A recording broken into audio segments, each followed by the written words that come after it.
You love podcasts, the stories, the laughs, the unexpected turns. But when this episode ends, the silence starts. Not anymore. Audiobooks.com turns that silence into your next great adventure.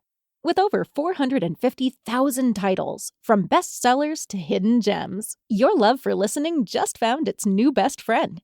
And because you already know the joy of audio, we're giving you 3 free audiobooks to start your journey. Imagine your favorite podcast, now with unlimited episodes. That's audiobooks.com. Keep the story going. Sign up for your free trial at audiobooks.com/podcastfree today. Because for podcast lovers like you, the end of an episode is just the beginning. That's audiobooks.com/podcastfree.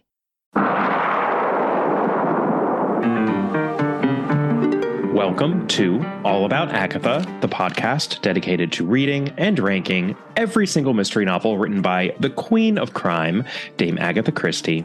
I am Kemper Donovan, and even though Catherine Brobeck and I already reviewed and ranked The Secret of Chimneys a long time ago, in 2016 to be exact, close to the beginning of this podcast endeavor, even though that already happened, ever since that episode dropped, I have been getting so many messages from so many listeners saying we did The Secret of Chimneys very dirty.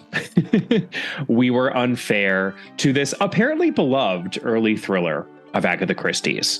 Catherine and I would joke from time to time that we were going to revisit it. We would talk about how we were very grumpy when we read and reviewed the novel for the podcast. This is true. And I am finally getting around to making good on this promise/threat. Today is the day I will be revisiting The Secret of Chimneys by Agatha Christie, and perhaps giving this book the justice it deserves. But I should note up top that there is a more proximate trigger for my reading of The Secret of Chimneys, and that is that I was honored to be a guest on a new Agatha Christie-focused podcast. So obviously I wanted to let all of you know about this new podcast. It's called Tea and Murder.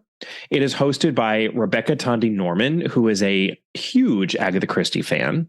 She contacted me some months ago and said, hey, would you be willing to come on to my new Agatha Christie podcast as a guest? And I said, of course, I would like to do that. And she said, I'm asking everyone to read an Agatha Christie novel in advance of coming on, and that'll sort of frame our discussion. So I took the opportunity to impose upon poor Rebecca and say, oh, well, in that case, we will be discussing The Secret of Chimneys, because I knew that I would then be forced to read The Secret of Chimneys in preparation for someone else's podcast, and that I would subsequently be able to do this episode. As it turns out, I believe that my episode on Tea and Murder is not actually coming out until March or thereabouts.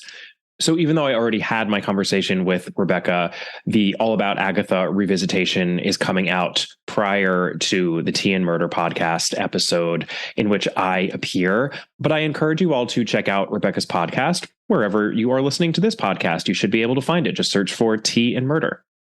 All right. That being said, I would like to delay my discussion of The Secret of Chimneys for a few minutes because I have some housekeeping to do, some follow-up on recent episodes. So I was going to bring this up in my last episode in which I compared a few alternative rankings of Agatha Christie's oeuvre, but there ended up being so much to discuss in that episode that I figured I would leave this treat for the housekeeping portion of this episode. Another A+++ listener contacted me with some charts, some graphs. He had taken it upon himself to graph out the overall scores that Catherine and I assigned to each Agatha Christie novel to answer the question once and for all whether there was, in fact, a marked decline in the quality of Agatha Christie's output over time. Because I think most people would say, of course there was, but not so fast, dear listeners, because this delightful egghead of a listener was able to conclude by way of his graphs that there is no statistically significant decline in the quality of Agatha Christie's novels, as judged by myself and Catherine Brobeck, of course. I am going to share these graphs with you the same way that I shared the All About Agatha rankings grid and the alternative rankings in the previous episode. I think that worked really well, sharing a link to the Google Docs for those files so that you could open up an Excel spreadsheet and see the graph much more clearly than when I tried to attach a PDF via social media. I got some good feedback from listeners about that. So I'm going to do that again, and you'll be able to see these 3 graphs that this listener created. The first one shows each book's overall score in chronological order, in the order in which they were published, with 2 exceptions, and those would be Curtain and Sleeping Murder, since those obviously were published so much later than they were written. This listener placed Curtain at 1941 and Sleeping Murder at 1942, just as a best guess. I've talked at great length about the uncertainty surrounding when exactly Agatha Christie wrote those 2 books, but I appreciate that he did that. Because the question here, again, is, did the quality of Agatha Christie's books decline over time as she was writing them? So this first graph uses a standard regression line, and the line does tilt downward to the right as time progresses. But according to this listener, who knows a lot more about statistics than I do, the decline over time is very small and not statistically significant. I asked this listener about this, and he said that there are some statisticians that wouldn't even put that line on the graph for fear that people would interpret it as a decline, since it kind of looks like a decline. But he assured me that it's not statistically significant, and that really just show that Christie was reasonably consistent throughout her career in terms of the quality of her books. There's a lot of up and down, back and forth, and I noticed that as Catherine and I covered these books over the years. You get a really good one, and then a not so great one, and then a really good one, and then maybe 2 not so great ones, and then maybe 2 really superlative ones, et cetera, even in the 60s. And sure, we do have some rough titles at the very, very end, but there aren't as many of them as I think more casual Christie fans assume. Now, the second graph puts a curve through these data points. This is a curved polynomial line, which helps us see if there was any change in quality over the course of Christie's career. And I'm quoting now from the listener who was trying to explain this to me. This is what you use when there are a lot of fluctuations in a data set. It also gives us something approximating a best fit. It is quite a noisy data set with dots all over the place, but the curved line does suggest an improvement in her work between 1921 and the early 40s, followed by a decline.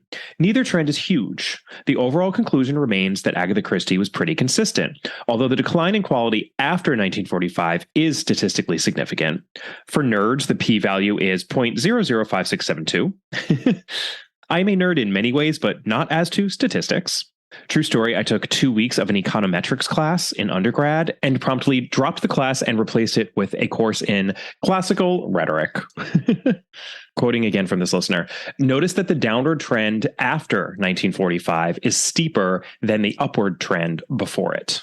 So that is one takeaway, that there is a slight decline. Another really interesting takeaway is that the high point, at least as Catherine and I ranked these novels, was actually in the early 1940s and not, as I think many people would assume, the 1930s. And that doesn't surprise me because we, of course, have Five Little Pigs in 1942. We have Evil Under the Sun in 1941, Sad Cypress in 1940, of course, and then There Were None technically is in the 30s, but it's in 1939. And as I just mentioned, Curtain and Sleeping Murder are in the 1941 and 1942 slots, respectively, which is probably a little bit inaccurate, but not so inaccurate. Those are all superlative titles there. And I like the idea that Christie was building off of all the brilliance she honed and sharpened in the 30s for that fantastic flowering in the first half of the 40s. I do think that that is the high point of Agatha Christie's career, and that it then took quite a long time for the decline in quality to be felt, and that it wasn't felt as significantly as many assume it was. Obviously, this is all subjective, but I'm pleased that these statistics bear out my general sense of the oeuvre. Now we have one more graph from this A+++ listener. This is a graph of the overall scores for each novel without the deductions Catherine and I made for depictions stuck in their time. And this is so fascinating. The trend remains the same with or without those deductions for depictions stuck in their time. And here's what this listener had to say about this. One variable that I thought might provide a statistically significant linear association was the stuck in their time scores. As we know, the casual anti-Semitism faded away after the 1930s, and I assume that she might have become more politically correct. But it seems I was wrong, as the chart below shows. I haven't put a line on it, suffice to say that it would be virtually horizontal. I really love this point because to me, it proves that Christie's depictions stuck in their time were pretty consistent, actually, over the course of her career. It's true. The party line is that the casual anti-Semitism of the earlier books fades away after the Second World War. Most people assume this because how could they not, right? Given what happened during World War II. But it doesn't really fade away, which I think actually speaks to how casual and unthinking that anti-Semitism was. Also, I think Christie just had certain hangups, right? Like her distaste for adoption/adoptive scenarios, which were consistent over her lifetime. And there was no reason why these hangups would have faded away over time. Similarly, since Catherine and I are the ones judging these supposed depictions stuck in their time, our hangups and our views about these issues never changed as we were reviewing the books. So there's consistency built into it on our end as well.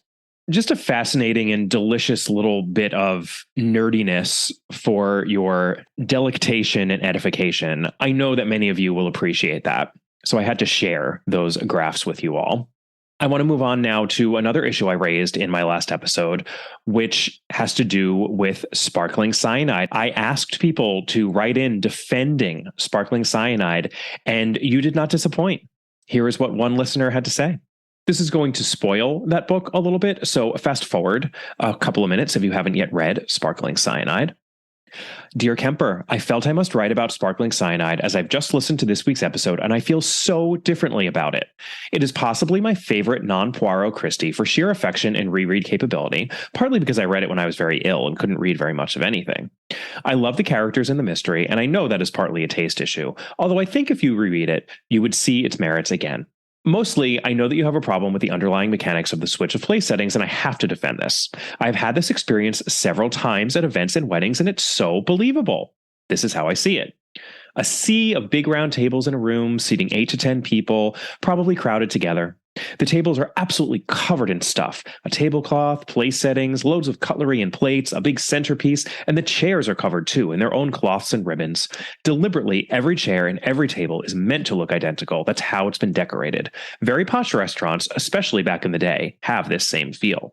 Many a time have I come back from dancing at an event to one of these tables and only been able to find my seat by where I've put my bag, or have looked for who I was sitting next to because it's so easy to get disoriented. You judge by where other people are sitting too, so the first person, if they sit in the next seat to where they were sitting, it is so easy for the whole table to move along one. Now, not if you totally moved around the table, but definitely by one seat. As I had these experiences before reading the book, that's exactly how I imagined it and was like, oh, of course. So whilst I appreciate you may not love the book as I do, I hope you may think again about criticizing the mechanics because I find it eminently believable and have experienced it before, although with far less fatal outcomes, of course. What a lovely message from this listener and a rigorous and vigorous defense of Sparkling Cyanide. I really appreciate that. It's the most convincing I've ever found that concept. All right, a couple of you wrote in as to the issue of difference in tastes between the All About Agatha rankings grid and the Japanese fan club grid. Here's what one of you had to say about that. I think the differences between your list and that one can be chalked up to cultural preferences. I'm a fan of video games, and there are a number of very good mystery series that originated in Japan, such as Ace Attorney/Ace Investigations and Danganronpa, which is basically And Then There Were None Meets Among Us, which take some inspiration from Christie. All of these games have one thing in common, however. The murder puzzles tend to be very complicated and convoluted. The plots do tend to go off the rails at times, but it is clear the Japanese adore puzzle mysteries and go in big for the shock factor. These games also tend to be visual novels, meaning they play more like an anime than a video game. Heavy on the story and less on actually having things to do in-game. I suspect that's why And Then There Were None and The Murder of Roger Ackroyd top the list. Each of the top 10 novels on the Japanese fan club list feature overly elaborate plots, and I don't think that's a coincidence. By the pricking of my thumbs also seems like a plot that would be popular in Japan. In particular, Japanese culture features a lot of the, quote, badass woman, end quote, trope, and Tuppence sort of fits into that trope. Interesting. I like that. I didn't think anyone would be able to explain why By the Pricking of My Thumbs rated as highly as it did, but I'll take it. Back to this listener's email. And if you haven't yet read Lord Edward Dies, this is going to be a little bit spoilery, so you might want to fast forward a minute or so. The other thing that I think may have been a factor is the language. Some novels, particularly those that hinge on names or wordplay, simply do not translate well into other languages. I've read a couple of Christie novels in Italian, and some of them work well and others don't. Lord Edward Dies, which the Japanese fan club has considerably lower than I think it should be, simply does not work in Italian, at least. The problem mostly stems from Carlotta's letter. In English, Jane Wilkinson ripped the S to turn she into he. But in Italian, she ripped the LE off of lei, L-E-I, which means she, so it could read either lui or lei, that is to say, he or she. But in Italian, the adjectives are also gendered, so the trick just doesn't work. Some editions do attempt to change things around so all the tricks work to varying success. Sometimes, if it's impossible to get around, the text simply uses the English words, which is jarring and a dead giveaway. That is so fascinating, and I'm so mad at myself for not thinking of that. I'm sure that plays a huge part in which titles are more or less popular, because there are translation challenges that are particular to a mystery and a puzzle mystery at that. And sometimes I would imagine those challenges are insurmountable.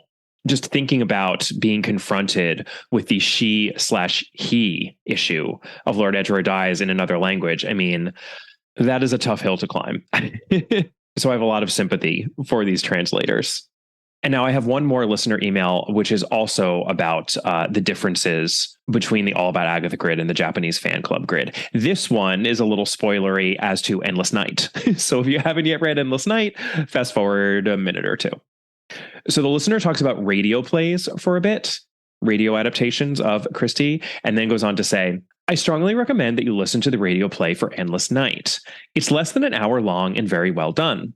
The thing about the adaptation, though, is that it makes it relatively clear from the start who the murderer is. They don't say it outright, but the nature of the performances, especially that of the actor playing Mike, really makes it obvious. For me, it doesn't ruin the story at all to have it be obvious that something is afoot. It just changes the story. But I think that if someone consumed Endless Night first as a radio play, they would think of it as a long confession, almost like you're just reading that letter from the end of And Then There Were None, but the book is 100% that letter. Would that be interesting? I think if done skillfully, it could be, but it would have to be skillful. Exact wording would matter a lot, as would writing style. So, why did the Japanese readers dislike Endless Night? My theory is that the translation didn't do it any favors. Consider the experience of the Endless Night radio play, where you know almost from the start that Mike is guilty. But now imagine that the performance is stilted and the characters are dull and lifeless. Now it would be obvious who did it, and you wouldn't care. Just the worst of the worst. So I can extrapolate from that and think, what if the translation of Endless Night didn't choose the right words to bring Mike to life? Japanese is really different from English. Its sentence structure and grammar are really different. I think it would take a very deft touch indeed to translate Endless Night in such a way that would sound grammatically correct in Japanese, but still have the casual, human, dialecty tone of Mike's speech. Take that away, and all you have is a cold, formal confession of guilt that stretches out for 300 pages. Wow, that too is such a smart and insightful explanation for why Japanese readers may have loathed the fabulous Endless Night. And that too ultimately has to do with translation. I so appreciate all of you listeners thinking so deeply about these issues and sharing your insights with me. I couldn't help sharing them with you all because I think they're so valuable. So thank you for that. I am now done with the housekeeping portion of this episode. And before I get into a somewhat traditional breakdown of The Secret of Chimneys, which Catherine and I kind of sort of did on our episode in which we discussed The Secret of Chimneys, it's such an early episode on the podcast that we hadn't quite gotten into the rhythm of what we traditionally did when we were breaking down a book. So I'm going to get to do a bit of that on this episode, which I'm very excited about. But before I get to that, and just another tiny preamble, which has to do with context for The Secret of Chimneys. Now, one of you listeners recommended to me that if and when I do reread or reread The Secret of Chimneys, that first I read The Prisoner of Zenda. The Prisoner of Zenda is a book that we know Agatha Christie read when she was young and that she cherished. Tuppence talks about it specifically in Postern of Fate when she is waxing poetic about all the books that she loved as a child. So we know that this is Agatha Christie just talking to us directly about the books that she loved. I believe it comes up in Passenger to Frankfurt as well. Lady Matilda references it as a beloved book. So we know that it was part of Christie's context when she sat down to write The Secret of Chimneys. And here's what this listener had to say about The Prisoner of Zenda and The Secret of Chimneys. I have a lot of affection for Chimneys, surely out of proportion to its objective merits, but I do honestly think it is a better book than the podcast and many other critics give credit for. I think that Christie is working there within the conventions of a particular subgenre, the Ruritanian romance inspired by The Prisoner of Zenda, and this excuses to a point some of its most outrageous plot contrivances. Christie is also reworking some tropes from the Arsène Lupin stories, which we know she enjoyed. The master of disguise super thief who, quote, never takes a life, end quote, masquerading as a detective is extremely Lupinesque. I was familiar with Lupin already before reading Chimneys as a teenager, which might be why I didn't instinctively find its plot as outrageous as it surely is. And I think there's a lot of truth to what this listener says, and I followed his advice. I read The Prisoner of Zenda before I reread The Secret of Chimneys. I'm not going to keep on saying reread over the course of this episode, but just know that's what I mean every time that I say I reread The Secret of Chimneys. So just to give you a quick sense of The Prisoner of Zenda, it's an adventure tale published in 1894 about a young Englishman named Rudolf Rassendyll, who journeys to the fictional Balkan state of Ruritania, where he has a rather swashbuckling adventure due to the fact that he looks identical to the Prince of Ruritania, who is about to be crowned king. And this similarity in looks is not a coincidence. It's due to the fact that in 1733, in the time of George II, there was a dalliance between a Ruritanian prince and the wife of one of the English Rassendylls. This prince had red hair, and every once in a while, these red-haired scions appear in the Rassendyll line, never more notably than with our young hero, Rudolph, who is in the present day. To be clear, The Prisoner of Zenda is set in the present day. And spoiler here, but the hero, Antony Cade, is our narrative counterpart in The Secret of Chimneys to Rudolph Rassendyll, in that Antony Cade turns out to be a prince in disguise. A prince in disguise. Christie specifies that Antony resembles his English mother, whereas Rudolph, of course, resembles his Ruritanian father, or at least his paternal Ruritanian ancestors. Also, I neglected to mention just now the author of The Prisoner of Zenda. That would be Anthony Hope. So I think Christie was also doing something a little sly there by naming the hero of her Ruritanian tale Antony Cade, which certainly sounds a lot like Anthony Hope. Anyway, just a little more on The Prisoner of Zenda. Prince Rudolph of Ruritania, who is about to be crowned king, is drugged and eventually imprisoned. So it's up to Rudolph Rassendyll, the Englishman, to impersonate the prince and be crowned king of Ruritania in his place, at which point he begins an illicit romance with the oh-so-beautiful Princess Flavia. It's all very The Prince and the Pauper crossed with The Princess Bride. It's a totally silly romp of a novel, but it does help contextualize where Christie is coming from with The Secret of Chimneys. I can't say that I thought The Prisoner of Zenda was good. I don't know that I would recommend it, but it's short, and I'm glad I read it in preparation for this reread. And I'll actually read out something that Christie biographer Janet Morgan has to say as to the context for The Secret of Chimneys. Elements of the plot not only echo The Prisoner of Zenda and some of the novels of John Buchan, where sinewy and resourceful second sons return from the colonies to plunge themselves into desperate tangles, but also suggest that Agatha had not forgotten a royalist conspiracy which had excited the visitors to Cauterets when she had stayed there as a child. In her autobiography, she wrote that these events were only very dimly apprehended by her at the time, but however vague, those apprehensions had seeped into the silt of her subconscious. Some beautiful phraseology there from Janet Morgan. Seeped into the silt of her subconscious. Just lovely. And we also have this from Dr. John Curran. Never more a friend of the podcast than he is now, having been an Audible guest on the show. The Secret of Chimneys is not a formal detective story, but a lighthearted thriller, a form to which she returned intermittently over the next quarter century. The Secret of Chimneys has all the ingredients in generous profusion of a good thriller of the period. Missing jewels, a mysterious manuscript, compromising letters, oil concessions, a foreign throne, villains, heroes, and mysterious and beautiful women. It has distinct echoes of The Prisoner of Zenda, Anthony Hope's immortal swashbuckling novel that Tuppence recalls with affection in Chapter 2 of Postern of Fate, and now Curran is quoting Tuppence, one's first introduction, really, to the romantic novel. The romance of Flavia, the king of Ruritania, Rudolf Rassendyll. Curran continues, Christie organized these classic elements into a labyrinthine plot, including a whodunit element. So I think that's a really helpful way to think of The Secret of Chimneys as we move on into the plot summary for this Christie novel. Let's do a little publication history. The Secret of Chimneys was first published in the UK in June 1925 by not Collins Crime Club, but The Bodley Head. This was the last of the Bodley Head books, the fifth full-length novel Agatha Christie ever published, and it was published later that same year, in 1925, in the US by Dodd Mead. All right, let's talk about our victims. We have two. The first is an Italian waiter named Giuseppe, who was found dead of a gunshot in the home of Virginia Revel. We'll get to Virginia. Well, just you wait. Our second victim is a Herzo-Slovakian prince named Prince Michael Obolovich. Herzo-Slovakia is Agatha Christie's Ruritania.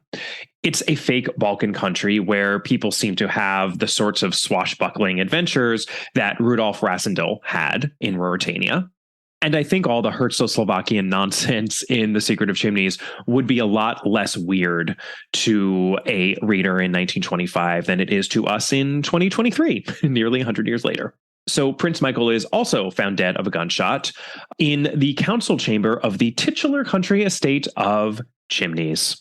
And not for nothing, but even just the name Prince Michael feels like a sly reference to the Black Michael of The Prisoner of Zenda. That would be the evil prince in that novel. All right, let's talk about some suspects. Well, first up, we have Anthony Cade, who Catherine and I in our early episode definitely called Anthony the whole time. I'm going to go ahead and call him Antony because I think that has a better shot at being correct. He is lean, he is tanned, he is courageous, not afraid of danger. He's led an adventurous life. We're not exactly sure who he is. Will that be significant? Who knows? But he is without a doubt the hero of our story. Next up, we have the heroine of our story, Virginia Revel, a 27-year-old widow who has particularly good fashion sense. Christie loves describing her outfits with laser point specificity from time to time. We are supposed to love Virginia from the start of this book, even though she apparently thinks that getting blackmailed is a fun bucket list experience everyone needs to try. Virginia Revel is one of Christie's early pert heroines who tend to appear in her thrillers. Think Tuppence Beresford, think Anne Bedingfeld, think Bundle Brent, who also appears in this book, but who doesn't fully assume her mantle as pert heroine till Christie's next thriller, The Seven Dials Mystery.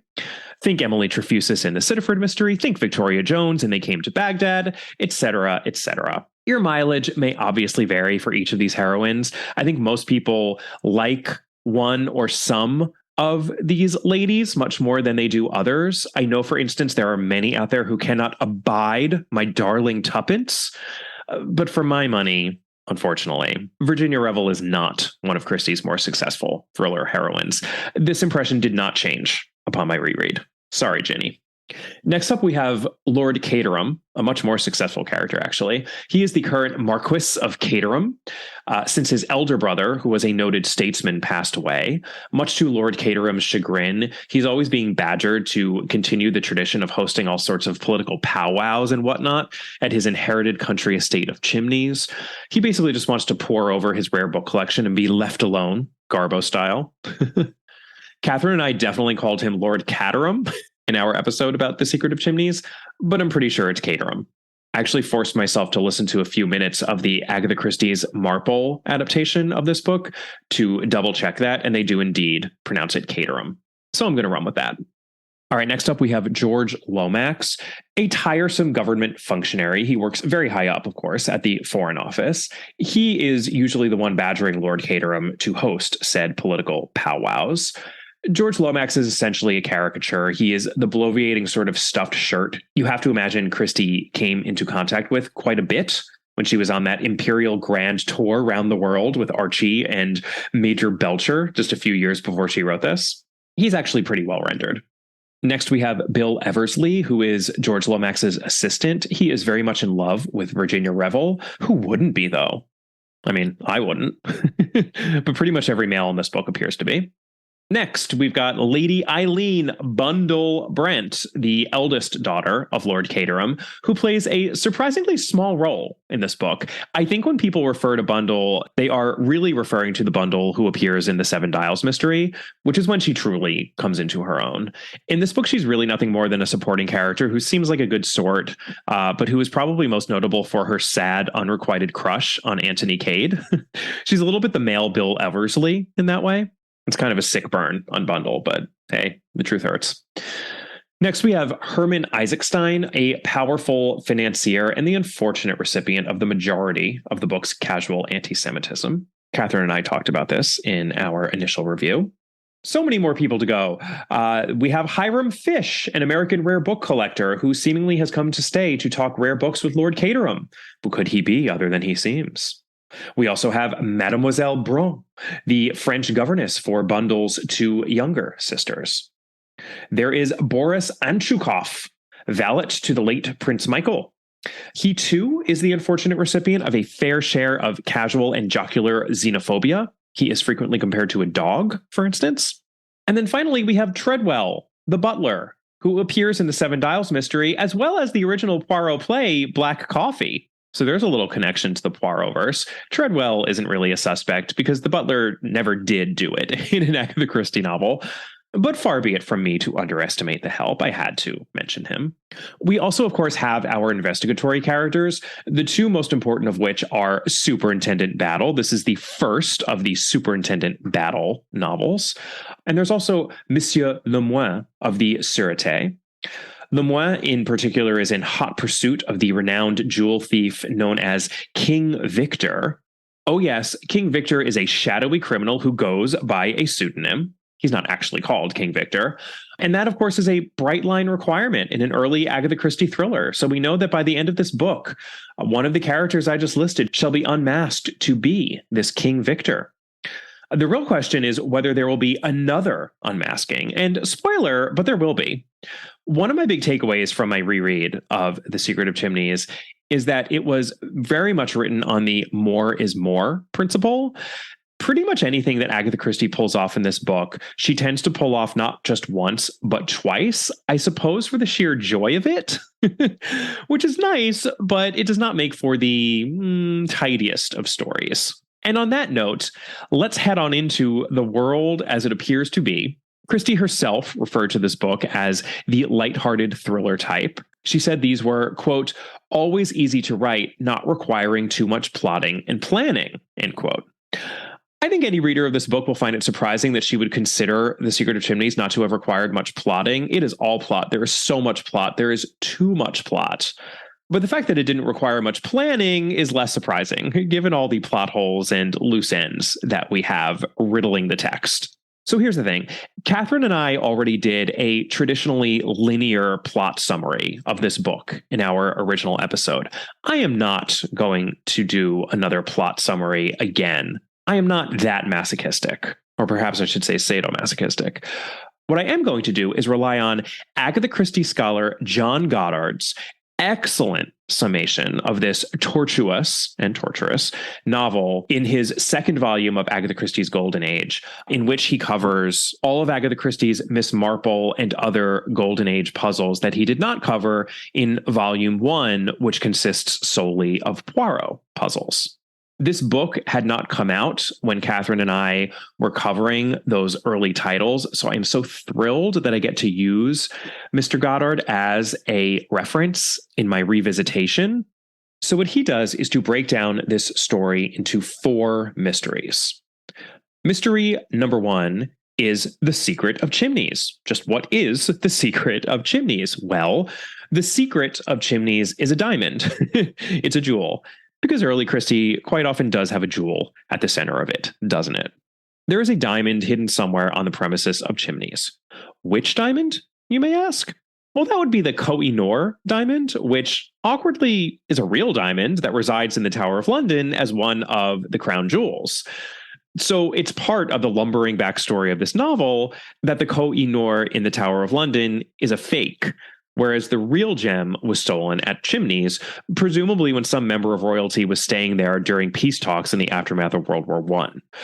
It was King Victor, the master jewel thief, and a female accomplice who managed to substitute the real diamond with a fake and to secrete the real diamond somewhere on the premises of Chimneys. But then a tricksy Herzegovinian aristocrat named Count Stilptich took the diamond from its initial hiding place and put it somewhere else on the premises of Chimneys, and no one knows where. So, by story's end, this diamond must be found. That is mystery number 1. Mystery number 2 is as to the identity of King Victor. I already mentioned this. King Victor must be unmasked by the end of the story. But I'm going to go a little further with this mystery than John Goddard does, because as I mentioned, there is a second unmasking that's going to happen. We know that in the wake of Prince Michael's death, there is another prince, a cousin named Prince Nicholas, who is somewhere out there in the world and who is now the heir to the Herzegovinian throne. Again, we're in an early Christie here.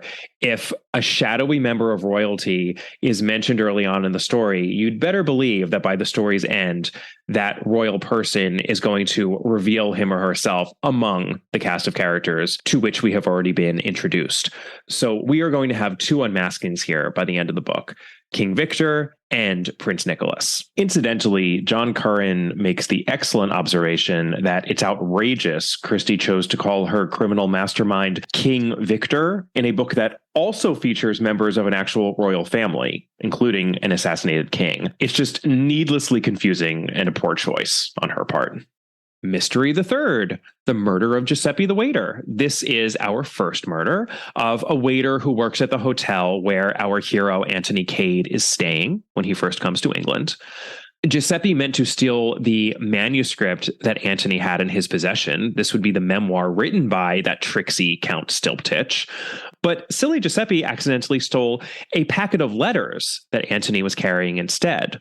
These compromising love letters were signed by a Virginia Revel.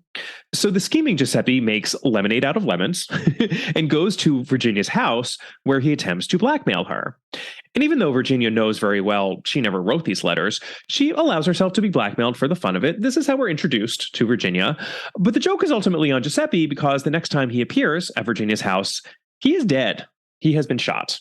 John Goddard, by the way, makes the excellent point that a key element of the mystery of who shot Giuseppe is that we never do learn how Giuseppe got into Virginia's house that second time to be shot there by whoever did it. This is a loose end that never gets tied up, one of many loose ends that never gets tied up in this story. I'll also just note that in the aftermath of Giuseppe's murder, Anthony Cade disposes of Giuseppe's body in a way that brings the early Poirot short story, The Adventure of the Clapham Cook, very much to mind.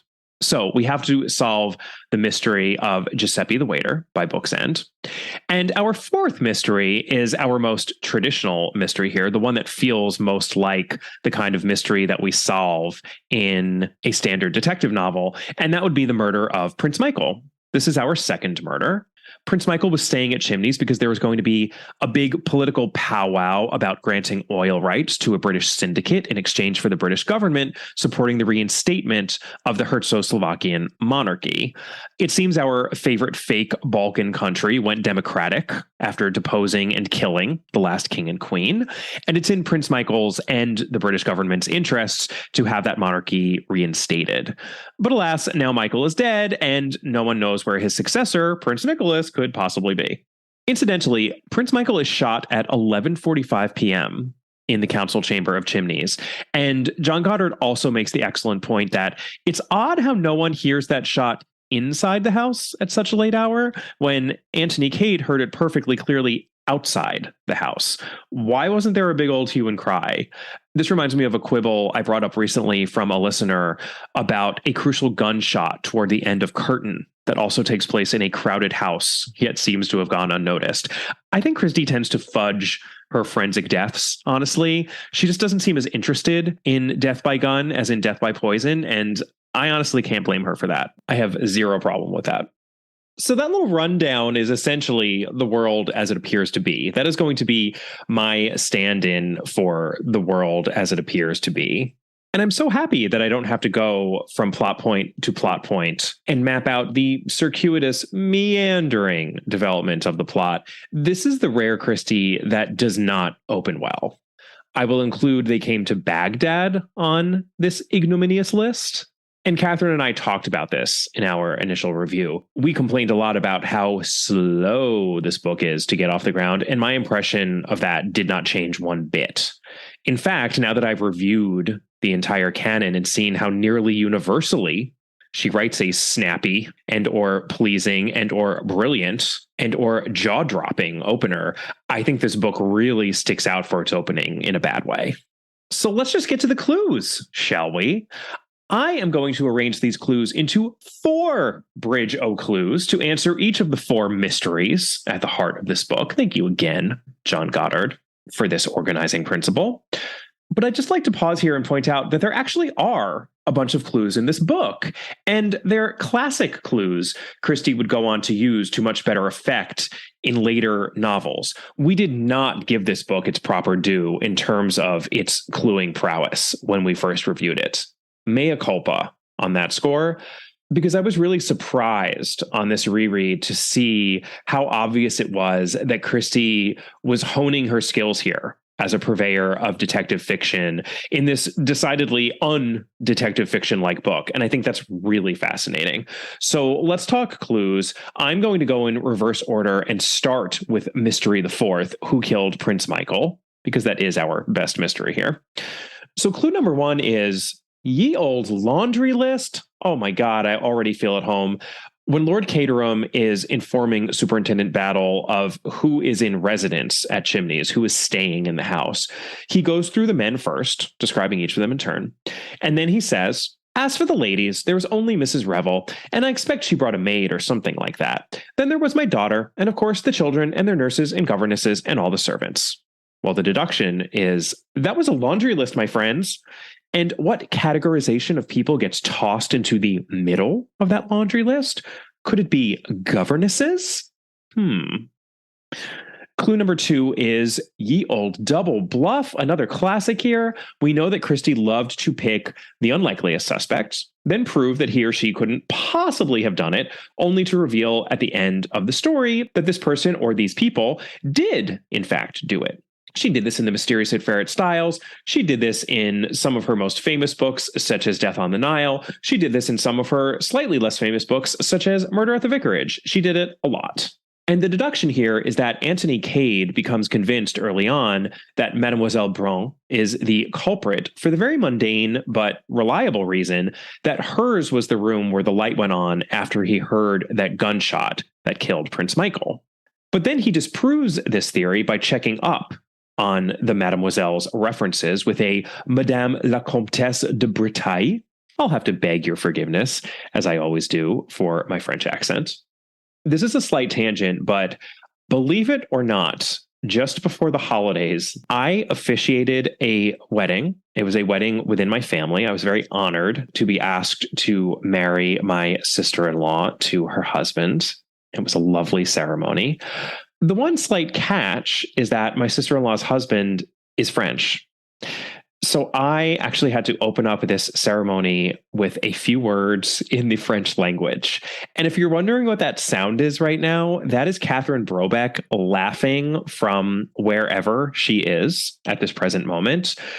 I'm, of course, eternally sad not to have Catherine with me, but boy, would she have enjoyed the fact that I had to speak French in front of a sizable group of French people. I think I acquitted myself fairly well. I'm just going to pat myself on the back, but I thought you would all really appreciate that. It was quite the challenge. And there's a lot of goodwill powering a wedding, so I perhaps made good use of that. Anyway, Antony Cade goes to Madame la Comtesse de Bretagne, and she confirms Mademoiselle Brant's references and existence. Later, Antony Cade laments that he hasn't gotten anywhere, saying, "I rather fancied myself as an amateur detective to begin with, and so far all I've done is to clear the character of the French governess at vast trouble and some little expense." Christie is begging us to make this assumption along with Cade that the governess is innocent, which of course is exactly why we should resist making that assumption, as hard as it is to do while reading. Antony even references the double bluff motif in the text, telling Battle that the fact that she is the most unlikely person means she probably did it. So this is a huge clue that perhaps the governess did, in fact, do it. Clue number 3 is never underestimate the help. We are pulling out all the stops here, folks. I actually remember that when Catherine and I covered this book initially, I was irritated that Virginia Revel was so dismissive of the French governess, because who could be dismissive of a governess in a post-Jane Eyre world? I believe I said something along those lines. Well, the answer is a lot of people. And Virginia's blasé attitude is, of course, her downfall here. She talks about how she knows Madame de Bretagne extremely well. And she says, quote, "I fancy I must have come across Mademoiselle, i.e. Mademoiselle Brun, the governess, at the chateau. I certainly knew her face quite well. In that vague way one does know governesses and companions and people one sits opposite to in trains. It's awful, but I never really look at them properly." And our deduction is that Virginia Revel is underestimating the help to her detriment. It's a little confusing, and John Goddard talks about this because the quote I just read out would seem to indicate that Virginia Revel is talking about the real Mademoiselle Brun, who, spoiler, is not the Mademoiselle Brun at Chimneys. She's talking about how she did see her at the chateau, but she barely looked at her. What we find out at the end of the story is that the real Mademoiselle Brun was abducted and secreted somewhere, so that this imposter Mademoiselle Brun, who is King Victor's female accomplice, could take her place. But I suppose even though Virginia Revel was talking about seeing the governess at the chateau, it's not much of a leap to theorize she was confusing those sightings with the more recent sightings of the governess at Chimneys, in which case the fact that she recognized this governess would indicate the governess couldn't be the governess Virginia barely looked at the chateau, but must be someone else Virginia knows from somewhere else in her life. And let's not forget, though I wish we could, that Virginia Revel coincidentally has ties to Czechoslovakia, in that her late husband had an ambassadorial position of some sort there. So she spent some time in Czechoslovakia. This goes a long way to solving who killed Prince Michael, because once we zero in on the fact that Mademoiselle Brun is an imposter, we're almost there. Whenever a character is underestimating the help in this way, we should always take a second look and think about matters more closely. And I would just add, it's not only governesses, but companions who Virginia Revel doesn't really look at very closely. And oh boy, there are some companions in Agatha Christie that turn out to be quite significant. I think we all know what full-length novel I am talking about, but I will not name it for fear of being too spoilery. All right, clue number 4 is that the bodies of the king and queen of Czechoslovakia who were deposed and killed during this revolution are said to have been, quote, mutilated and unrecognizable, end quote. And the deduction there is, well, one of them has to still be alive, obviously. This gets used a lot in Christie and in the mystery genre overall. And then finally, our clue number 5 for the mystery of who killed Prince Michael is a meta clue, and this one might be my favorite because it's so goofy and it's probably not even intentional, but Mademoiselle Brun is the one who killed Prince Michael. And what does Brun mean in French? Well, it means brown, of course. And what was the alias for the shadowy culprit in The Secret Adversary? Wouldn't that be Mr. Brown? Also, what is the thriller that Christie wrote just before this one? The Man in the Brown Suit? Sure, this is a stretch, but I think it's fun. John Goddard also mentions this fact, so I am not alone here. I would like to point out that I did think of it independently of Mr. Goddard, but that he too is as Christie-addled as I to have concocted this conspiracy theory of a clue. Obsessive minds think alike, apparently. All right, on to our second bridge of clues to figure out who killed Giuseppe. And real talk, but this bridge just collapsed into the metaphorical waters because there are no clues for who killed Giuseppe. The Giuseppe murder is in fact a total and utter mess. And this book would be better if it were excised, as it kind of sort of was for the theatrical adaptation Christie wrote. We will get there later on in this episode. I honestly don't even really know now who killed Giuseppe. And I have finished the book. By that, I mean, I'm not sure if it was a member of the criminal organization, the Comrade of the Red Hand, or some lower level member of King Victor's gang of thieves, or both, or what. This is a murder by way of organized crime, which Christie hardly ever portrays in her books, because it's very much not within the purview of classic crime. This is in breach of those foundational rules that Ronald Knox and S.S. Van Dyne created. What we know by the end of the book is that Giuseppe got himself killed by trying to make use of those letters he accidentally stole from Anthony Cade. Those letters turn out to be quite significant. We'll get there in a moment. But Giuseppe had no idea what he was doing, which is why the Comrades of the Red Hand and King Victor's crew had to execute him. And they did so in a way that would implicate Virginia Revel to try to keep Virginia Revel from going to Chimneys. The Comrades of the Red Hand, by the way, are a criminal syndicate who are opposed to the monarchy in Czechoslovakia. They don't want the monarchy to stage a comeback, so they are in opposition to Prince Michael / Prince Nicholas / the British government's interests. But even beyond the unsatisfying nature of the resolution of Giuseppe's murder, there's also a great point that John Goddard makes, which has to do with the scrap of paper that's found on Giuseppe. This is the paper that says Chimneys 11:45 Thursday, which is why Anthony Cade goes to Chimneys when he does, and here's the shot that kills Prince Michael. It is never explained how this scrap of paper came to be found on Giuseppe's person or what it even meant. It doesn't even really make sense since the murder of Prince Michael was on the spur of the moment. The prince happens upon Mademoiselle Brun looking for that diamond in the council chamber.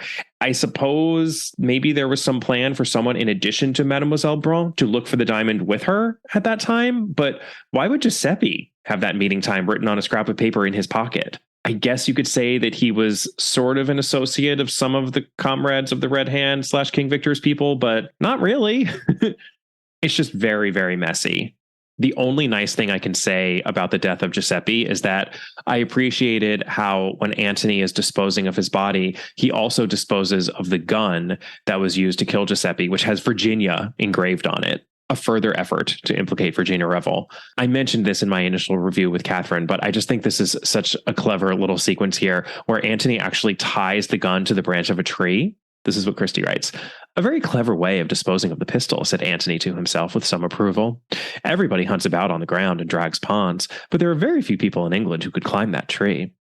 What I love about this is that Christie is clever enough not only to think of this method of disposing of the gun, but to appreciate that it's a little too clever for its own good and deploy it perfectly in the course of her narrative. So it's a fun sequence, but it also gives us a little information about who Antony is fairly early on in the story. She just had all of the writerly tools right there at her disposal in this fifth book. You can just see the ingredients that would go on to be used to create those puzzle mysteries of the 30s and 40s. And that's a beautiful thing. All right, mystery the third. Who are King Victor and Prince Nicholas? Clue number one. I am going to call this the audacity of Agatha Christie. This is actually a new class of clue, and it's partly inspired by Michelle Casmer's appreciation of what Christie sometimes does in some of her better stories. She delights in the audacity of telling you who did it. In our episode about the Regatta mystery, Michelle talked about how Christie does that in Five Little Pigs, how audacious it is, how masterful. She manages to get away with artfully stating the truth in such a way that when you read it a second time, knowing the solution, your jaw just drops and you can't believe that you missed it the first time around. And you're so mad at yourself as a reader and so admiring of Christie as a writer. This is a big reason why she is as good as she is. Another way of putting this clue, which incorporates it into a trope Catherine and I brought up a bunch, is when Agatha Christie tells you who people are, believe her. When people show you who they are, believe them. Yes. So Christie does this time and time again in this very book as to the identities of both King Victor and Prince Nicholas. Starting with Prince Nicholas, 3/4 of the way through the book, Superintendent Battle shows Antony an anonymous note he received. The note cautions Battle to look out for Antony because he isn't what he seems. Side note, but we never do learn who wrote that note. Yet another loose end that never gets tied up. Antony's response to this note is, "That all? Cheer up, Battle. I'm really a king in disguise, you know." And there we have it. Christie is telling us. She's telling us that Antony is Prince Nicholas. And that is not the only clue she lays down as to Antony's true identity. As my friend John Goddard writes, we had wondered whether Antony had a Herzo-Slovakian connection ever since he looked up sharply when his friend Jimmy McGrath first mentioned Herzo-Slovakia, repeated the words with a curious ring in his voice, and then, while trying to dismiss his knowledge as being only what everyone knows, seemed remarkably knowledgeable about recent Herzo-Slovakian political history. All right, clue number 2. So remember how in this book, Christie has a tendency to do things twice that she could have done once? We have this curious situation in which the manservant of Prince Michael, that would be Boris, declares his allegiance to Antony Cade. But why does he do this? Battle himself asks Cade, and this is what Battle gets in response. "I don't know," said Antony lightly. "It's a curious taste, but perhaps he may have liked my face, or he may think I murdered his master and wished to establish himself in a handy position for executing revenge upon me."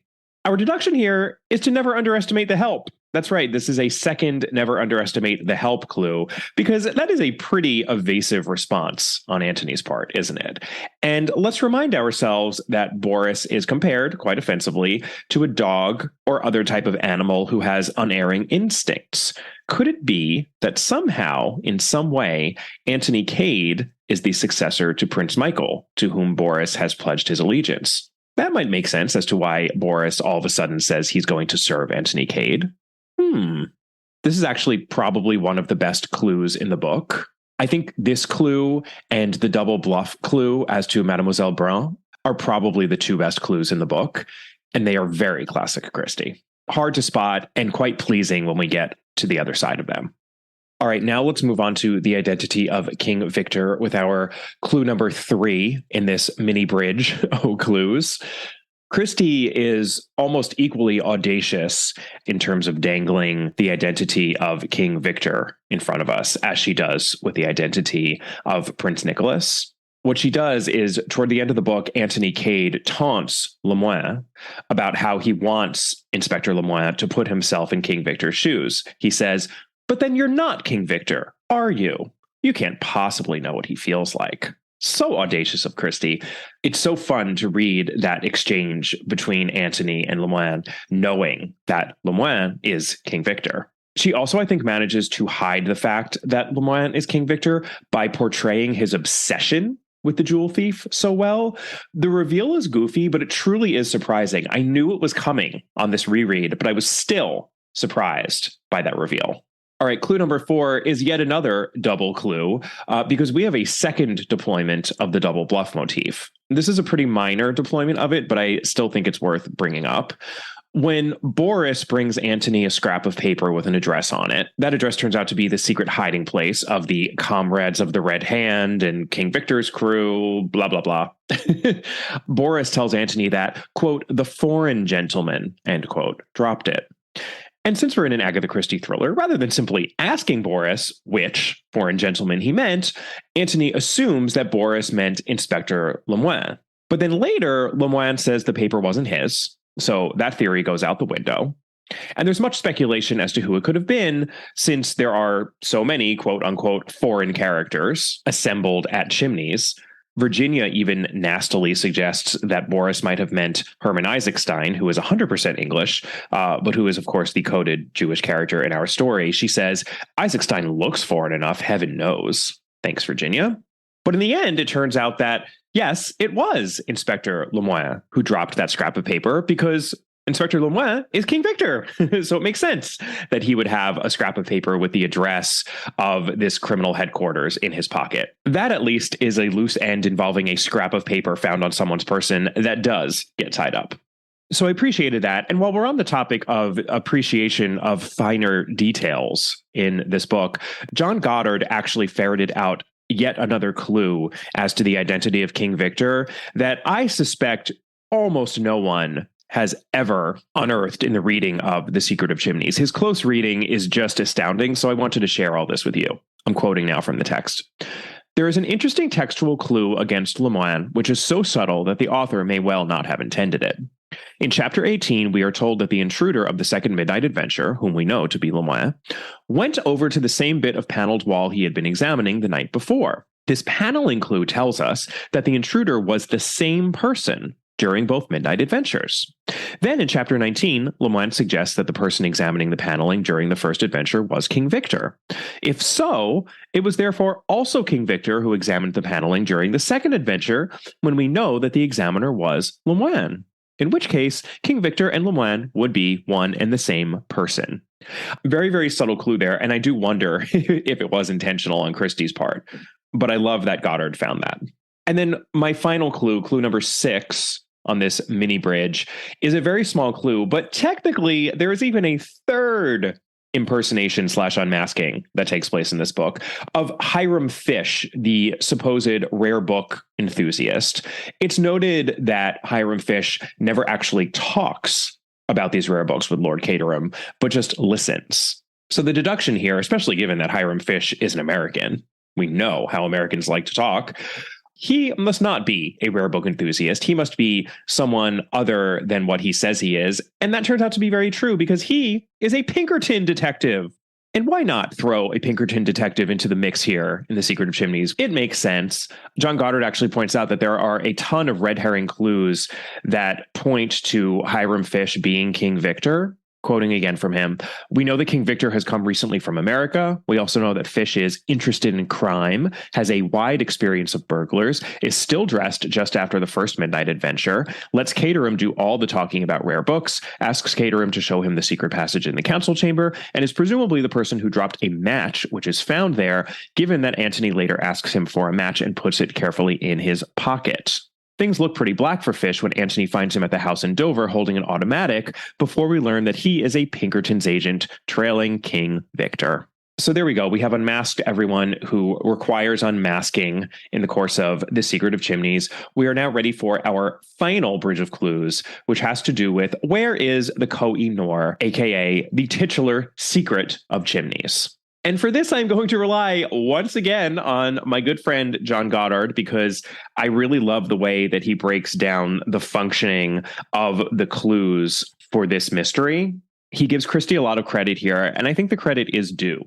Quoting again from the text, as to the location of the Koh-i-Noor, this is where the main tangible clues in the book are found. The first is Varaga's coded letter, and I'll just pause to note that Varaga is Queen Varaga, the alternate identity of Mademoiselle Brun, who is the female accomplice of King Victor. She became queen of Slovakia, though she never severed her connection with King Victor. And when she and her husband, the king, were deposed and assassinated, the king really was assassinated, but she was not. She went into hiding, and she is now at Chimneys impersonating a governess so that she can find the Koh-i-Noor. And she is the one who actually wrote those letters pretending to be Virginia Revel. Those letters are actually written in code. So the key letter reads as follows once decoded. Operations carried out successfully, but S double-crossed us. That would be Count Stilpetich. Has removed stone from hiding place. Not in his room. I have searched. Found following memorandum, which I think refers to it. Richmond 7 straight, 8 left, 3 right. So Mademoiselle Brun is apparently very bad at interpreting clues because she's had lots of time here to figure out Stilpetich's hiding place based on this memorandum, but she's gotten nowhere. Antony and company do much better. They find Stilpetich's secret hiding place, which is in a secret chamber, of course, leading from the council chamber. They take 7 straight paces into the passage. They look 8 bricks up from the bottom on the left-hand side, and then 3 bricks to the right of that. There's a small cavity behind the brick there, but alas, it does not contain a diamond. Instead, it contains 3 articles which are described as follows: a card of small pearl buttons, a square of coarse knitting, and a piece of paper on which were inscribed a row of capital E's. Antony interprets this clues as follows. It's all rows of things, ROWS of things, buttons, letter E's, and finally rows of knitting. So he suggests that they look in the library for a book titled A Life of the Earl of Richmond, and then going 7 straight, 8 left, 3 right in terms of shelves and books to find the diamond hidden in a dummy book or cavity. That is what Antony says, and Inspector Lemoine, i.e. King Victor, sends a message out to Mademoiselle Brun so that she can immediately go to the library and search for this hiding place. That is how Antony manages to catch Mademoiselle Brun red-handed, as it were. And she and Boris engage in a struggle during which she is shot to death. So Prince Michael's murder has been avenged by Boris, and she is no longer with us. Antony, of course, was bluffing because there is another way to interpret both the initial clue, Richmond, 7 straight, 8 left, 3 right, and then that second clue having to do with a card of small pearl buttons, a square of coarse knitting, and a piece of paper on which were inscribed a row of capital E's. Yes, these are all items that appear in rows, but we, of course, have a homophone for rose, which is the flower, a rose, ROSE. So Antony says that if one goes to the rose garden and stands with one's back to the sundial and takes 7 paces straight forward, then 8 to the left and 3 to the right, lo and behold, one comes to a Richmond rose bush. And he theorizes that if the company digs underneath this rose bush, they will find the diamond. And indeed they do. This is all very convoluted, but what's impressive about it is that we have 2 clues that have to be used in concert with each other, including a doubling back on that first clue of Richmond 7 straight, 8 left, 3 right. John Goddard puts it much better than I can, so I will quote from him yet again. It is very unusual that a clue, the Richmond memorandum clue, whose purpose is to direct people to the cavity where the 3 articles clue is found, is then again used as a separate clue, i.e. repeated, thereby locating the diamond in the rose garden. It is impressive of Antony to imagine that the clue can have worked in this unusual double way. And this is yet another instance of doubling in the secret of Chimneys. Christie just couldn't help herself. Whew. All right, we have landed safely, I suppose, in the world as it actually is. We know that Mademoiselle Brun was the murderer of Prince Michael. We know that Giuseppe was murdered by someone within the Comrades of the Red Hand / King Victor's crew. We know that Inspector Lemoine is King Victor. We know that Antony Cade is Prince Nicholas. And we know where the Koh-i-Noor diamond has been these many years. And all it took was 314 pages. This is one of Agatha Christie's longest novels. It's so much longer than many of her best puzzle mysteries. The one final plot point I will make note of is that Virginia Revel and Antony Cade are married. And crucially, they married before Antony told Virginia that he is in fact Prince Nicholas of Czechoslovakia. He is going to become king. She is going to be his queen. Hopefully that will go a lot better than the last royal couple. They joke about that at the very end of the book, and it's all a lark, but I maintain that this is a pale and not nearly as good version of the hijinks we get up to in The Man in the Brown Suit. That is just a superior thriller. There's no question in my mind. I have done the work, and I am comfortable with that opinion. Don't touch that dial. We'll be back in a moment with the rest of our episode. We just wanted to take a moment to ask you, our dear listeners, for a favor. If you haven't already done so, we would very much appreciate it if you take a moment to, give us a rating or a review wherever you're listening to this podcast. It really helps the podcast out because ratings and reviews make it much easier for other Christie fans such as yourselves to find our podcast. And the more ratings and reviews we get, the more people we can reach. It should take you a matter of seconds, and lucky you, we're going to provide you with those seconds right now, so go to it.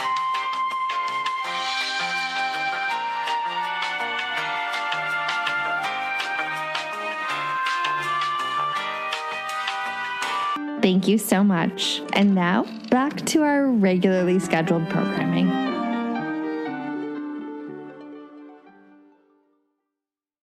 Before I talk about the ranking of The Secret of Chimneys, I do want to touch on the adaptations that we have for this book.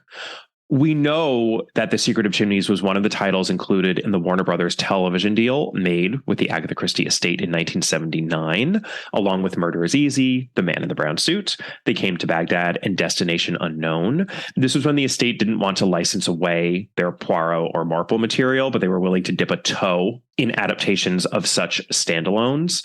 Alas, the Chimneys adaptation was never made. According to my good friend Mark Aldridge in Agatha Christie on Screen, it never made it as far as serious pre-production. But as Mark notes, this deal explains why the book wasn't considered by London Weekend Television, who adapted similar material with Why Didn't They Ask Evans and The Seven Dials Mystery.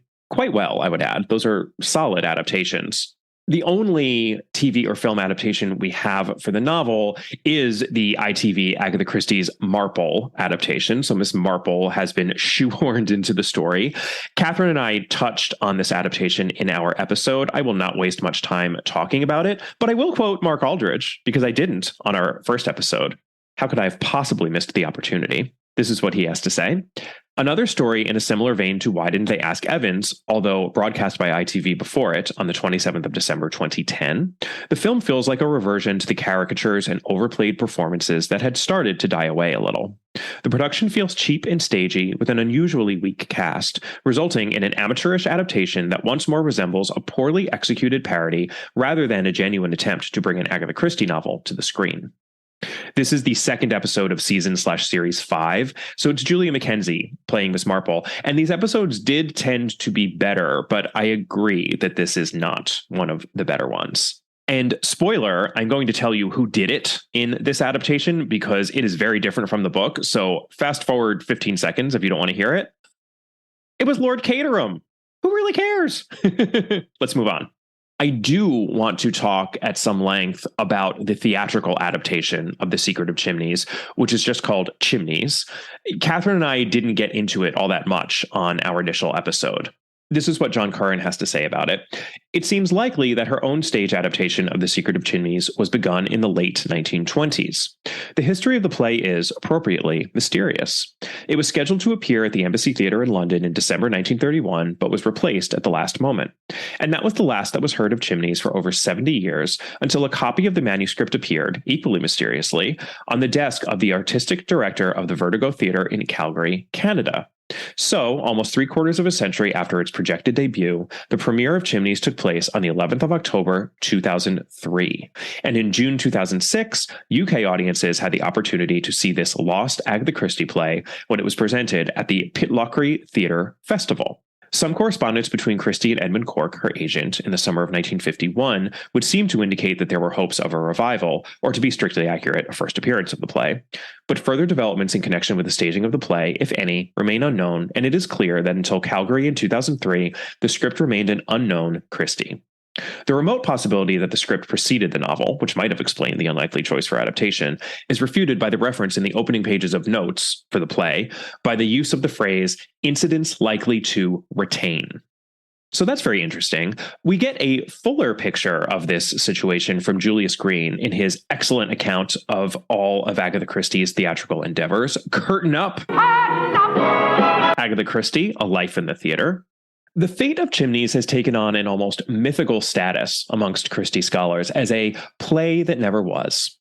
Having been advertised as opening at the Embassy, gone into rehearsal, and been licensed by the Lord Chamberlain, it suddenly disappeared from their schedule, apparently without explanation.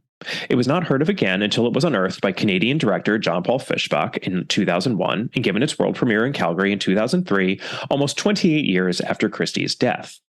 As is often the case with matters theatrical, however, the reality of the Chimneys mystery was far more prosaic than may at first appear, and those preciously attempting to establish the facts of the matter may have enjoyed more success if Agatha had dated her letters with the year as well as the day and month. Once her letters are placed in the correct sequence, the order of events surrounding the cancelled production becomes apparent. So in a nutshell, here is what happened. The play was supposed to be performed at the Embassy Theatre, produced by the management company Ray & Co. This was the same company that had brought Black Coffee, Christie's original Poirot play, to the West End. The two men behind Ray & Co. were Alec Ray and A.R. Watmore. So this production at the Embassy of Chimneys had an option for the West End, just as Black Coffee had, meaning the producer could bring it from the Embassy Theatre to the West End if it did well. The Embassy Theatre was a repertory theatre, meaning it had a resident company of actors who would perform the various plays comprising the company's repertoire. Chimneys was all set to go up at the Embassy starting on the 1st of December, 1931, and we have records of various actors even making rehearsal notes on copies of the play, so they were rehearsing and everything. But the play this company put on before Chimneys, which was called Britannia of Billingsgate, ended up doing unexpectedly well.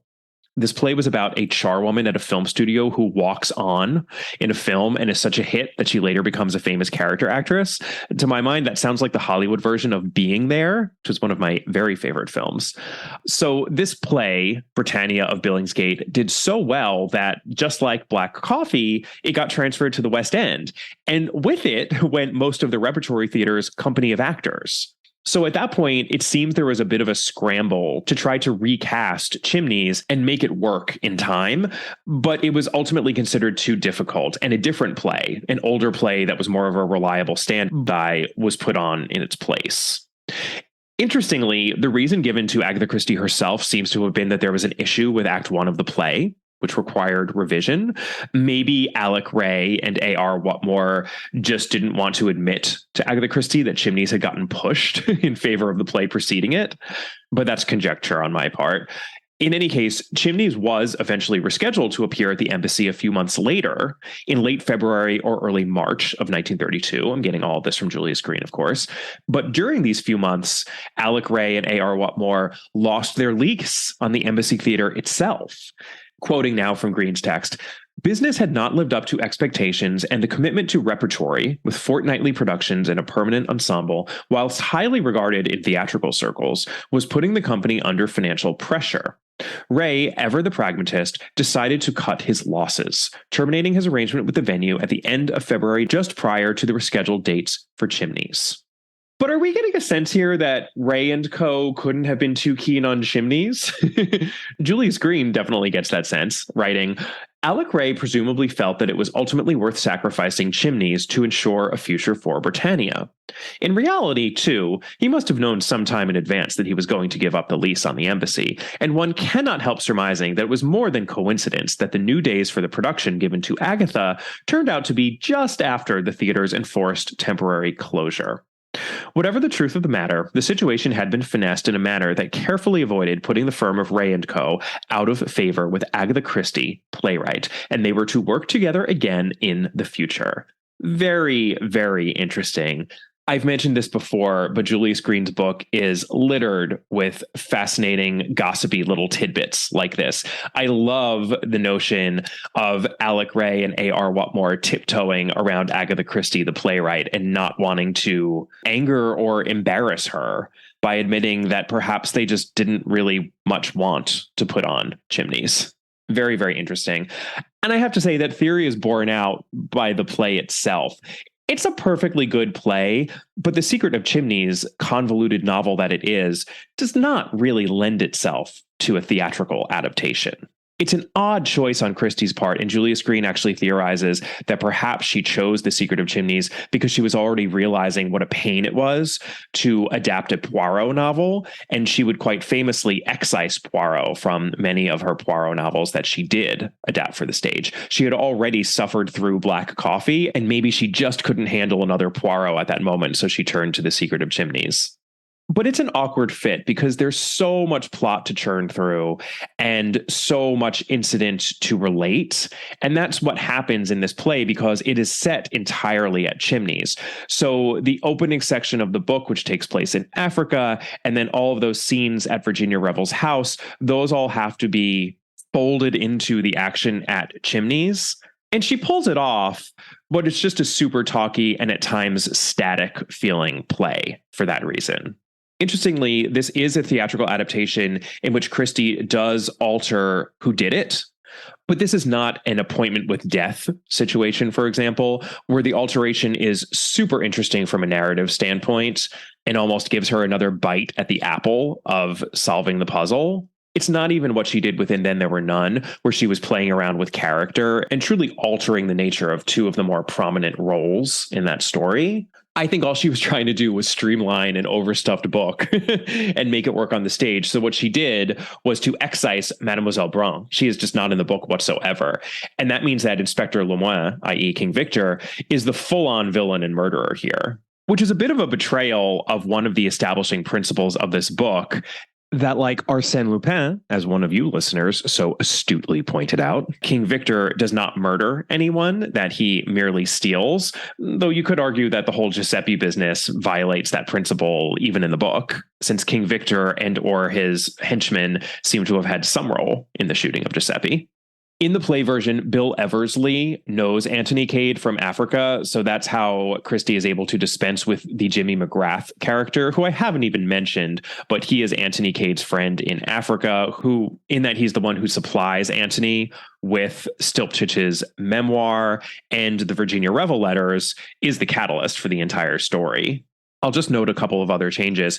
In this version, Anthony finds one of the Virginia Revel letters inside Stilpchich's memoir, which is so much better because one of the biggest flaws of this book, which I will talk about when I get to plot mechanics and plot credibility, is the coincidence of Jimmy McGrath giving Anthony Cade both Stilpchich's memoir and the Virginia Revel letters. Jimmy McGrath acquires these two different papers independently of each other. It is just a coincidence that he has both of them.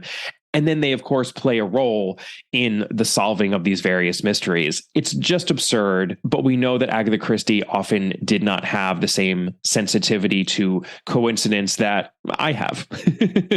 This would be a consistent flaw, as I see it, even in some of her puzzle mysteries. Another change, there's only one murder. Prince Michael is actually the stranger who blackmails Virginia in the stage version, and then he is shot with a gun with her name engraved, and this all happens at Chimneys, so we don't need that extra body of Giuseppe's. I love that Giuseppe is excised from this adaptation. Virginia in the stage play has no prior experience of Czechoslovakia. That is also a good change. And rather than the Koh-i-Noor, it's the black diamonds of Czechoslovakia that everyone is looking for. And that, too, is a good change. It's so awkward in the original text that she chose an actual diamond so that she has to explain that the diamond in the Tower of London is a fake, et cetera, et cetera. It's just needless. A fictional diamond is a much better choice. Because there is no Mademoiselle Brun, there's no weird absence of Anthony Cade in the middle of the story when he goes off to the chateau. And that absence felt very weird to me while I was reading the book. I did not like it. And then finally, this is not a change that Agatha Christie made, but I learned this from Julius Green and I found it really interesting. He says, when Chimneys finally received its stage premiere, certain lines relating to Isaacstein were subtly adjusted to take account of the sensibilities of modern audiences. I am not necessarily in favor of Baudelaireization, but that does make sense to me. All right, so I spent quite a bit of time on the theatrical adaptation of The Secret of Chimneys, but I thought it was worth it because we gave it short shrift in our initial review, and there's a lot to mine there, as there always is when it comes to Agatha Christie. Let's talk about the ranking of The Secret of Chimneys. As you all know, it is ranked extremely low on the All About Agatha grid. The only novel below it is Postern of Fate. These scores may have been fiddled with a bit over time, but here are the current scores for The Secret of Chimneys.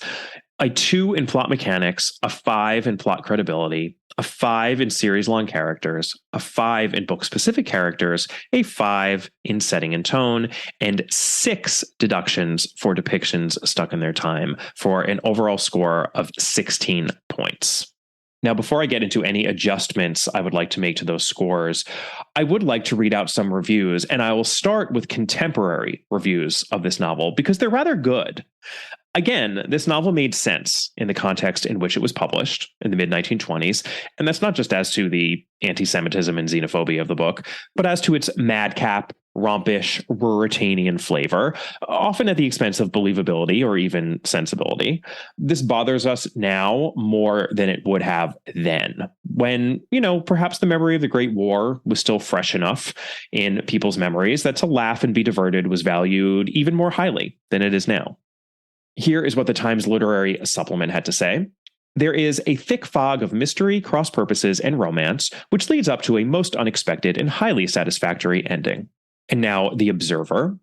Mrs. Christie plunges lightheartedly into a real welter of murders, innocently implicated lookers-on, Balkan politics of the lighter Ruritanian kind, impersonators, secret societies, ciphers, experts, secret hiding places, detectives, real and pretended, and emerges triumphantly at the end before her readers are too hopelessly befogged. Nobody is killed who matters much. The right people marry, after it all, having first endeared themselves to us by their frivolous attitude to the singularly animated doings around them. And this reviewer concluded that Christie's ingenuity and clear-headedness are really remarkable. And our final contemporary review is from The Scotsman. Despite Czechoslovakian politics and a background of oil and finance, this new novel by Agatha Christie gets a grip of the reader when it comes down to the business of disposing of a corpse, innocently come by, but not to be repudiated without danger of grave scandal.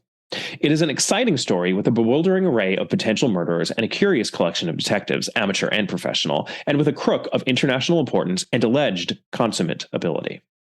There is more than murder in this story. There is a treasure hunt in it, not for gold, but a diamond, and the story is suitably staged for the main part at Chimneys, that historic mansion whose secret will be found in chapter 29, though the wise in these matters may have discovered it a little earlier. So those are fairly positive, if not rapturous, reviews. And now let's hear from some Agatha Christie scholars after the fact, who are also, for the most part, much less scathing than Catherine and I were in our initial review. Here is Robert Barnard, who you know loves to be crabby if ever given the opportunity. If you can take all the racialist remarks, which are very much of their time, this is a first-class romp, all the better for not being of the plot to take over the world variety. It concerns the throne and crown jewels of Czechoslovakia and combines such hopeful elements with bright young things and some effective caricatures. By far the least awful of the early thrillers. I will just note that the crown jewels are not the crown jewels of Czechoslovakia. It's the Koh-i-Noor, Robert Barnard. Though I appreciate that he wrote hopeful elements as capital HOPE-FUL, as in Anthony Hope, the author of The Prisoner of Zenda. Good pun there, Robert Barnard. And perhaps that's also a play on the Hope Diamond, actually. John Curran comes out much the same, I think, summing it up this way. Her earlier thriller, The Man in the Brown Suit, and the later The Seven Dials mystery are, if not more credible, at least far less incredible. That is a fine distinction, John Curran, and I concur heartily. I would actually like to quote Dr. Curran a little more. You didn't think that was going to be my only quote of John Curran, did you? He has a slightly lengthier reaction to this book, and as usual, I think it's spot on. The Secret of Chimneys is, both as novel and play, a hugely enjoyable but preposterous romp.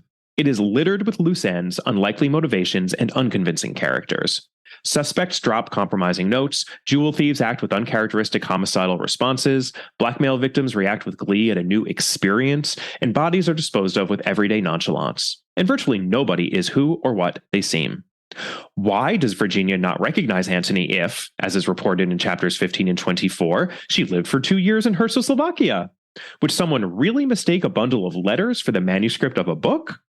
Would Battle accept Cade's bona fides so easily? It is difficult not to have a certain amount of sympathy with the pompous George Lomax and to sympathize deeply with the unfortunate Lord Caterham. I think that represents the measured appreciation of The Secret of Chimneys that I would like to adopt. It is not an execrable Christie, but it's got a lot of issues. And then finally, I would like to quote from John Goddard one more time. Although the plot is rather convoluted, the interweaving of the four main puzzles is quite impressive. But the construction is too loose in too many areas, with so many puzzles and solutions, not just the main four, that the plot lacks focus. It is also difficult to engage with any of the characters because we get the viewpoint of so many of them, even of Lord Caterham, who has no role in any of the puzzles, that none of them, not even Virginia, is given the chance to charm us. I so agree with this, and I think Goddard's last point is so crucial. It's very noticeable the way Christie flips and flops among different viewpoints in this book.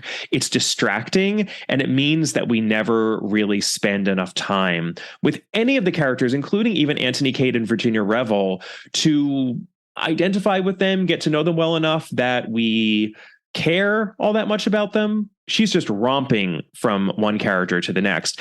And another true story from my own life, when I was working on my first novel that I published just before I started this podcast with Catherine, I had to do lots and lots and lots and lots and lots of revisions.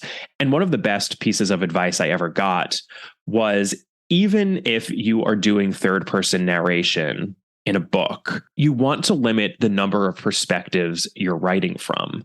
Because even when you write from the third person, unless you're really, really taking a sky-high view of the proceedings and not relating events from any character's perspective, which is pretty unusual, you are probably going to be sticking with a handful of characters, and you don't want to switch that perspective too much. There are no hard and fast rules, obviously, but anything more than 4 to 5 perspective shifts is asking a lot of a reader. And Christie definitely shifts around a whole bunch in this book. And I think it's one of the reasons that it's not as breezy of a read as she thinks it is. I'm quoting myself here from my initial review with Catherine, but I said at one point during that episode that The Secret of Chimneys is a breezy write, even though it's not a breezy read. And that is its downfall. Christie's having a good time, but is the reader having as good of a time as she is? It's a little bit of a textual analog to the film adaptation, The Mirror Cracked from Side to Side, the one starring Angela Lansbury, Elizabeth Taylor, Kim Novak, et cetera, et cetera. You can tell that everyone making that movie was having a really good time. But is the viewer having as good of a time as the actors? The answer is no, and I think we have the same issue here as to readers versus our author, Agatha Christie. But, I'm glad that she did have a good time. Okay, so let's re-rank this book. I would just like to point out when it comes to the high score of 5 that Catherine and I gave plot credibility, the reason why we scored plot credibility that high is that I claimed plot credibility was better in this book than in The Secret Adversary. So that was all me. Otherwise, I think that The Secret of Chimneys would have been even lower. I'll be honest, I find that my distaste for the plot mechanics of this book has not changed all that much. I already talked about how absurd it is that Jimmy McGrath comes to possess both the Virginia Revel letters and the Stilptich memoir, and not for any underlying unifying reason. I have to imagine it would have been easy for Christie to supply a unifying reason if anyone had bothered to ask. Superintendent Battle at one point even calls it a, quote, very odd coincidence, end quote. So Christie herself was aware of it. She just didn't care. And the more I think about this book, the more plot holes I find. Here's a good one I got from John Goddard. It seems particularly odd that Count Stilptich does not send his memoirs straight to his publishers in London, instead of sending them from his home in Paris to Jimmy McGrath in Bulawayo for delivery to London. Since Jimmy asks why in Chapter 2, as does Lomax in Chapter 3, we think this will be answered at some stage. But it never is, and we just have to accept that Jimmy having both parcels is the starting point of the story. And as to that manuscript, Antony was supposed to deliver it to a specific publisher. Before the events at Chimneys, a man comes to him and accepts the manuscript for the publisher. It turns out that this man was Prince Michael, because Prince Michael did not want Count Stilptich's memoir to be published. So we think that the manuscript is lost because we're told that Prince Michael was going to read it and then burn it. But at the end of the story, there's one final twist, which is that, of course, Antony did not give the real manuscript to this person. He is much too clever for that. He gave a dummy manuscript to Prince Michael so that he can, in fact, deliver the manuscript to its publishers as he promised to do. His friend Jimmy McGrath will get the money he was expecting. Antony says the manuscript was super boring anyway. No one will care. There's nothing scandalous in it. So it really was a total MacGuffin this entire time. But as John Goddard points out, if Antony really gave a dummy manuscript to Prince Michael, then what happened when Prince Michael read the manuscript before burning it? He would have realized that it was a dummy manuscript, and he would have probably gone after Antony again, rather than heading on up to Chimneys and getting killed. There are just all sorts of flaws and loose ends like this. I've pointed out a lot of them, but not nearly all of them, and I'm going to leave it at that. But I will admit that the biggest mistake I think Catherine and I made was not to give Christie the credit she deserves when it comes to the cluing featured in this book. I think it's quite good, especially within the greater context of the oeuvre and what she would go on to do. And I am going to raise plot mechanics to 5 out of 10. I'm actually going to lower plot credibility to 4 out of 10. Not super low, but I don't think it deserves a 5. Plot credibility for The Secret Adversary, by the way, is currently at a 3. Perhaps it was a little bit higher when we were first ranking The Secret of Chimneys. So a 4 here for The Secret of Chimneys makes a lot of sense to me. 5 plus 4, that is 9 out of 20 points for plotting. I think that is more than fair to The Secret of Chimneys. Now, moving on to series-long characters. I've already talked so much about John Goddard's chapter focusing on The Secret of Chimneys in his fabulous book, but he has one little conspiracy theory as to the naming of Superintendent Battle that I just love, and I think you all will as well. I am so annoyed with myself that I never thought about this. John Goddard points out that we are introduced to Superintendent Battle in this book, which comes out just after 2 novels and a whole bunch of short stories featuring a detective named Poirot and his right-hand man, Hastings. Do you get it? Battle of Hastings? That's just too good. I love that tenuous connection to the Poirot verse. I also appreciated the Dickensian connection Christie biographer Janet Morgan made when she said that Superintendent Battle resembles Inspector Bucket in Bleak House, though perhaps he too would prefer that we pronounce it Bouquet. It's very kind of you to invite us, Mrs. Bucket. It's Bouquet, Vicar. Oh, I'm sorry. I have a lot of fondness for Superintendent Battle now that we have read through all of the Battle novels. I think that he has a good presence in this novel as well. But let's not get carried away with ourselves. It's fine. This book does actually have a lot of nods to other Christie stories, which John Curran sums up nicely. Here's what he has to say. There are references, unconscious or otherwise, to other Christie titles. The rueful comments in Chapter 5 when Antony remarks, I know all about publishers. They sit on manuscripts and hatch them like eggs. It will be at least a year before the thing is published. Echo Christie's own experiences with John Lane at the Bodley Head. The ploy of leaving a dead body in a railway left luggage office, adopted by Cade in Chapter 9, was used in the 1923 Poirot short story, The Adventure of the Clapham Cook. Lord Caterham's description of the finding of the body in Chapter 10 distinctly foreshadows a similar scene almost 20 years later in The Body in the Library, when Colonel Bantry shares this unwelcome experience. And Virginia Revel's throwaway comments about governesses and companions in Chapter 22, it's awful, but I never really look at them properly, do you, would become the basis of more than one Christie plot. The same chapter is called The Red Signal, also the title of a short story from The Hound of Death, both sharing a common theme. There's also a reference to the Blitz Hotel, that is where Anthony Cade stays in London. This is an obvious riff on the Ritz Hotel, which we also see in some of the Partners in Crime short stories. And I already mentioned that Treadwell the butler comes up in Black Coffee. He also appears in the Poirot short story, The Adventure of Johnny Waverley. Though I suppose there's no reason to assume this is all the same person. Treadwell is obviously a fantastic name for a butler. It's practically an onomatopoeic name, or at least a helpfully descriptive one. Second only to Tressilian, which is my favorite butler name. He appears in Hercule Poirot's Christmas. And given that I was able to pull his name out of my memory without having to look it up first, I'd say that's a fair test of a good butler name in Christie, because she's got a lot of butlers in her earlier works, that is. I will also just mention that in the play Chimneys, at least, the secret headquarters Antony goes to, where he finds the real Inspector Lemoine, this house has a name, and the name is Crow's Nest, which is, of course, the name of Sir Charles Cartwright's house in Three-Act Tragedy. I don't believe that the house ever gets a name in Christie's text in The Secret of Chimneys. I believe it's only in the play Chimneys that we learn the house is called Crow's Nest. That's part of the address written on the scrap of paper Boris gives to Antony.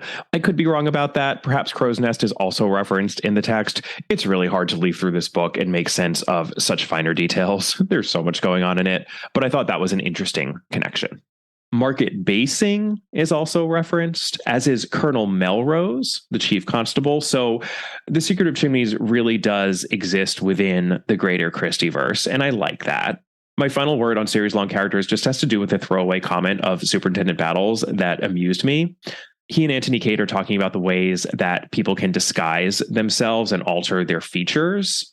And Battle shouts out ears as the sole physical body part that can't really be altered in the way pretty much every other body part can. He says, There are always the ears. There's an extraordinary lot of character in ears, Mr. Cade. Sure. Catherine and I gave series-long characters a 5 out of 10, and I think that is fair. I am not going to change that. Now we get to book-specific characters, and this is the rare Agatha Christie novel set among the nobility. Alison Light talked a lot about how Agatha Christie was not obsessed with the upper classes and set the bulk of her stories within the middle classes. But this book is a bit of an outlier. Anthony Cade, Virginia Revel, Lord Caterham, Bundle Brent, these are all characters who are members of the upper class nobility. Anthony Cade is a prince, for goodness sake. Even George Lomax has an honorable in front of his name. She actually does make an extremely perceptive point about the upper classes, but it's through Superintendent Battle as an outsider looking in. Here's what Battle says. Well, you see, Mr. Cade, most of my work has lain amongst these people, what they call the upper classes, I mean. You see, the majority of people are always wondering what the neighbors will think, but tramps and aristocrats don't. They just do the first thing that comes into their heads, and they don't bother to think what anyone thinks of them. I'm not meaning just the idle rich, the people who give big parties and so on. I mean those that have had it born and bred in them for generations that nobody else's opinion counts but their own. I've always found the upper classes the same. Fearless, truthful, and sometimes extraordinarily foolish. Fantastic passage. I think it's so telling that Battle lumps together the upper and lower classes here, tramps and aristocrats, as he says, because both these classes are the quote-unquote other on either end of the middle classes within which Christie herself resided and among which the bulk of her mysteries take place. I think Christie is comfortable sending up characters who belong to the upper and lower classes. This is why we have so many memorable servant characters littered throughout the oeuvre. This is why Lord Caterham and George Lomax and even Bundle Brent work pretty well here. They're mainly comedic. But when she has to invest in these characters as real human beings, as she's required to do with Antony and Virginia, our hero and heroine, the story just falls flat. Compare the spoiled Virginia Revel to the scrappy Tuppence or the bored Anne Bedingfeld. There's just no comparison, character-wise. I think you can sense Christie's discomfort here, and I think that might explain why the characterization is lacking. That plus the perspective shifting that I talked about a little earlier. The characterization in this book is not terrible. It just doesn't feel as deep as she gets, even in some of her more larky, adventurous stories. I will say that I found the caricature of George Lomax much more amusing on this reread than I think I did when Catherine and I grumpily read this book for our initial review. I love the way he can't remember anything for himself and has to rely on other people, usually his put-upon assistant, Miss Oscar, who I don't believe we ever actually see, and of course, Bill Eversley, who also assists him. George Lomax can't really recall anything on his own. He's obviously a total idiot. And Lord Caterham is very well and convincingly drawn. Catherine and I talked about how he reminded us of Mr. Woodhouse from Emma, and that's strong praise. But boy, is this a mixed bag because most of the characters just never really come to life. Battle is probably one of the better ones, which is why we were able to give a 5 out of 10 for series-long characters. Our 5 out of 10 for book-specific characters is generous. I'm not going to go any lower, but I cannot in good conscience go any higher than a 5 out of 10, especially knowing how good Christie's characterization is in so many other books. And then we get to setting and tone, our catch-all category here. In our initial review, Catherine made the point that the writing in this book is good on a micro scale, on a sentence-by-sentence basis. And I said at the time, well, Christie's always good on a micro scale. You know, her sentences always flow. She's a much more skilled writer than people give her credit for. The thing is, that's not true as to the later books. And I think that that is the main reason why this book does deserve to be higher than that triumvirate of dread, Elephants Can Remember, Passenger to Frankfurt, and Postern of Fate. I don't think it's fair for The Secret of Chimneys to be placed among those books, because even though this is not a superior Agatha Christie reading experience, it's nowhere near as bad as those books, which are so difficult to get through. For that reason, I will be raising The Secret of Chimneys in the rankings. But first, I just want to make a few points. I mentioned this when Catherine and I covered the book the first time, but I just have to shout out again the hilarious way Christie dispenses with having to describe her setting of Chimneys. It amuses me no end. This is what she writes. The car passed in through the park gates of Chimneys. Descriptions of that historic place can be found in any guidebook. It is also number 3 in Historic Homes of England, price 21 shillings. On Thursday, coaches come over from Midlingham and view those portions of it which are open to the public. In view of all these facilities, to describe Chimneys would be superfluous. That's it. We never really get a description of the house. And yet, the house does come to life. We are in the council chamber. We have the secret passage. We're in the library. We see Antony looking at the house from outside. It's so big, he's not sure through which window he saw a light come on in the middle of the night. So she manages to convey a pretty good sense of place, even though she refuses to engage in one of those tedious passages of description because she just doesn't want to. I love how honest she is with the reader there. It's like she's practically breaking through the fourth wall. Now that I've read almost all of Christie as closely as I have, I love being able to pick up on little idiosyncrasies of hers, like how she refers to a Caillot evening dress of Virginia's and another one in eau de Nil satin to indicate Virginia's attractiveness and sophistication. We had a Caillot evening dress in the short story Magnolia Blossom. I went into a lot more detail about this fashion designer on my Patreon episode concerning that story. And Barbara Franklin wears an eau de Nil negligee in Curtain, for instance. One thing I noticed in my reread, which I was not expecting to notice, were all the references to detective fiction, which I think is notable because this isn't really a detective story, and yet it's a highly artificial story, one that is very much aware of its own fictionality and artifice.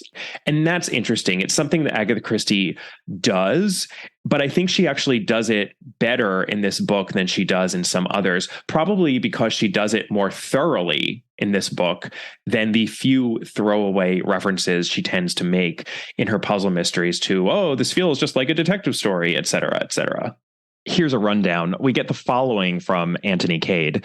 Whatever you may imagine from reading detective stories, doctors aren't such magicians that they can tell you exactly how many hours a man has been dead. The exact time of death will be pretty vague. Another one. I don't mind admitting that I've always wanted to try my hand at unraveling a murder mystery. And again, I suspected the French governess battle, upon the grounds of her being the most unlikely person, according to the canons of the best fiction. And then we have a couple of similar instances from Superintendent Battle. I'm not talking of false beards and grease paint. That's only for books. That is Christie poking a little fun at herself because false beards and grease paint did come into play in her very first book, The Mysterious Affair at Styles. Again, Battle. Detective stories are mostly bunkum. We have that match picked up from the floor of the secret hiding passage. What could be more in keeping with classic detective fiction than that? You can practically see Christie winking at us as she's writing such passages. And then I really love this. Toward the end of the book, we have a reference to the fingerprints and the Bertillon measurements of King Victor.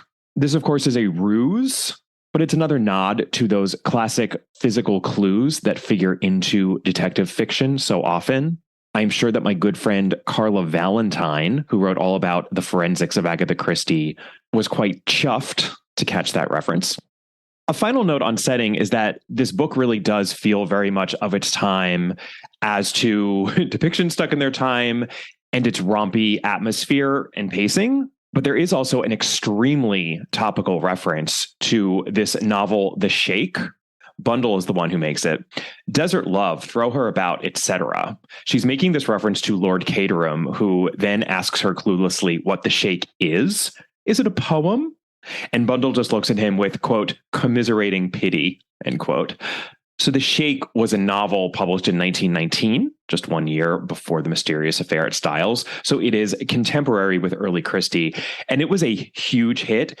It is extremely problematic as to issues of gender relations and sexual assault. If you want a comparison as to how bad depictions stuck in their time can be in Christie versus some of her contemporaries, I suggest you check out The Shake, but just please know that it is pretty shocking for a modern sensibility. Overall, I have to say that setting and tone is also a mixed bag.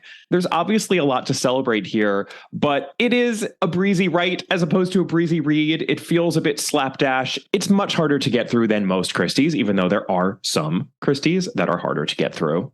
Catherine and I gave this category a 5, And dare I say, I think we were fair.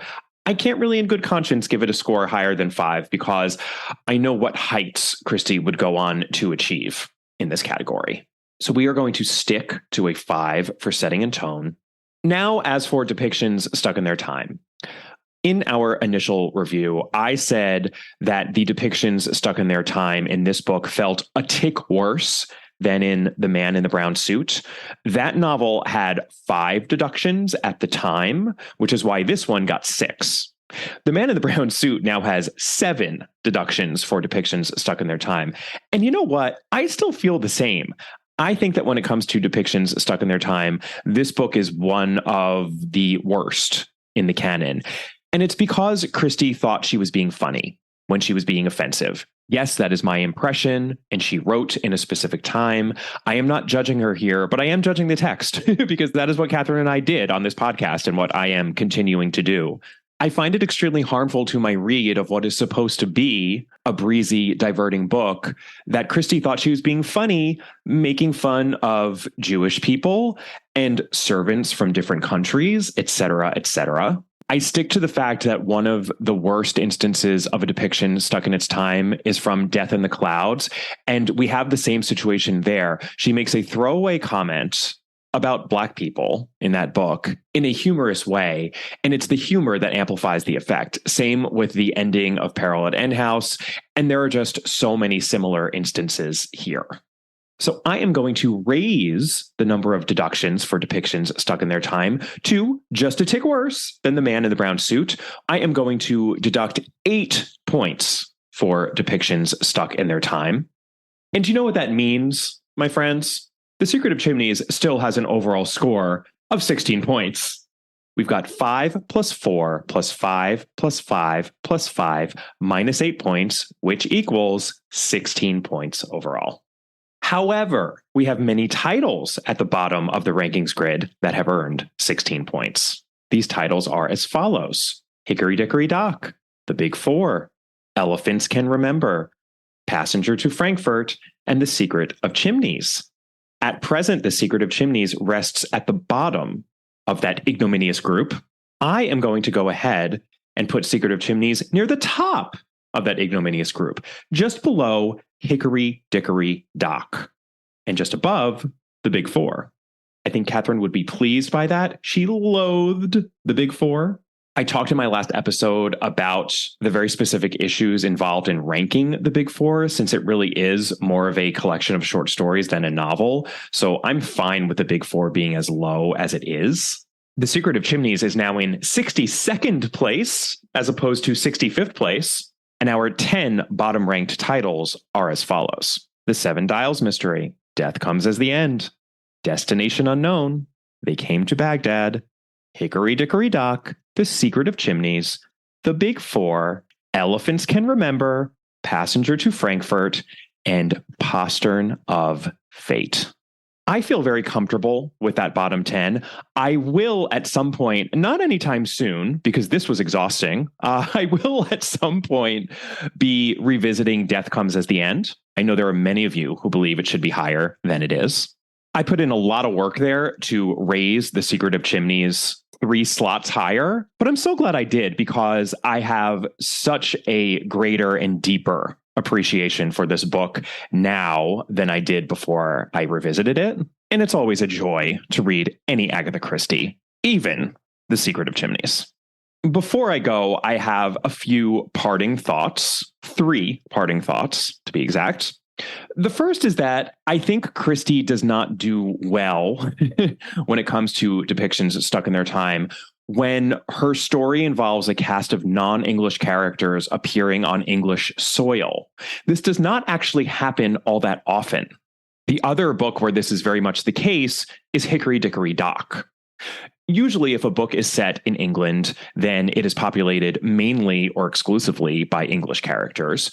Or she sets the book abroad and there's a mixture of English and non-English characters, but in that all of those characters are on somewhat shifting sands. She tends to have a better grasp of what makes people tick, even her minor characters. Not always, but I think that The Secret of Chimneys and Hickory Dickory Dock are two specific instances of something Christie didn't do very often.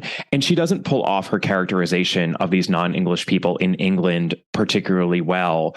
This is why The Secret of Chimneys and Hickory Dickory Dock are the only two novels to receive 8 deductions for depictions stuck in their time, which is the most we ever deducted for any novel within the canon. But I think it's interesting and a key point that she didn't try it all that often over the course of her career. My second parting thought is that I would love to see Hugh Laurie's adaptation of The Secret of Chimneys based on what he did with Why Didn't They Ask Evans for BritBox. I think he would adapt the heck out of this story. He could streamline some of those thriller hijinks, excise the murder of Giuseppe, just as Christie herself did in her theatrical adaptation, bring out some of those puzzle elements a bit more. Perhaps they're a little buried in the text, and I think by putting them in greater relief, you could make this story that much more pleasing to a mystery lover. You could sharpen the characterization of Virginia Revel and Anthony Cade, make them a little less ridiculous, a little more human. Hugh Laurie, if you're listening, or someone who knows Hugh Laurie, please adapt The Secret of Chimneys. It's pleading for a good adaptation. We can't let that ITV Agatha Christie's Marple be the only television or film adaptation of this Christie novel. That will not stand. So that's my second thought. My third and final thought is going to be one more quotation from the text of The Secret of Chimneys, because within this book, I think we have as good a summation of Christie's political philosophy as we get in any of Christie's books. So here's the quote. It's Anthony Cade, after he's been unmasked as Prince Nicholas, talking about the process by which he was disabused of his youthful, idealistic adulation of democracy. Here's what he has to say. You see, when I was very young, I had democratic ideas, believed in the purity of ideals and the equality of all men. I especially disbelieved in kings and princes. And since then? Asked Battle shrewdly. Oh, since then, I've traveled and seen the world. There's damned little equality going about. Mind you, I still believe in democracy, but you've got to force it on people with a strong hand, ram it down their throats. Men don't want to be brothers. They may someday, but they don't now. My belief in the brotherhood of man died the day I arrived in London last week, when I observed people standing in a tube train resolutely refused to move up and make room for those who entered.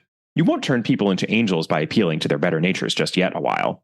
But by judicious force, you can coerce them into behaving more or less decently to one another to go on with. I still believe in the brotherhood of man, but it's not coming yet a while. Say another 10,000 years or so. It's no good being impatient. Evolution is a slow process. Oh, can you feel the cynicism dripping from that passage? And yet, this is pretty much the core of what Christie is trying to say in a book as loopy and unhinged as Passenger to Frankfurt. I've said this before, but her political philosophy never really evolved or changed throughout her life. It's this delicate balance of cynicism and faith, I think.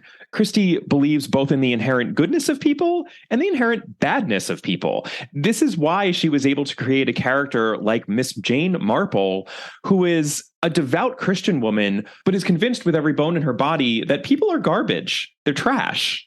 I think this is the most convincing summation of Christie's political philosophy. And I think this is what Robert Barnard was getting at when he called this a first-class romp, all the better for not being of the plot to take over the world variety. It's hard to take Christie seriously when she applies this political philosophy seriously in books such as One to Buckle My Shoe, Destination Unknown, Passenger to Frankfurt, even They Came to Baghdad. But she's not applying it seriously here because there's nothing serious going on in The Secret of Chimneys. So I love that we can gain a little bit of extra insight, perhaps, into what lies at the core of Christie's political philosophy and not feel as alienated by it as we do in some of her other thrillers. That's at least how I feel. I tend to feel very alienated by her political philosophy in other books, but I was pleased to encounter that passage in this frothy, frivolous book. And even though it doesn't make me love the political thrillers, it could only enhance my esteem for what Christie is doing in those books. 3 cheers for The Secret of Chimneys. Hip hip! Hooray! Hip hip! Hooray! Hip hip! Hooray!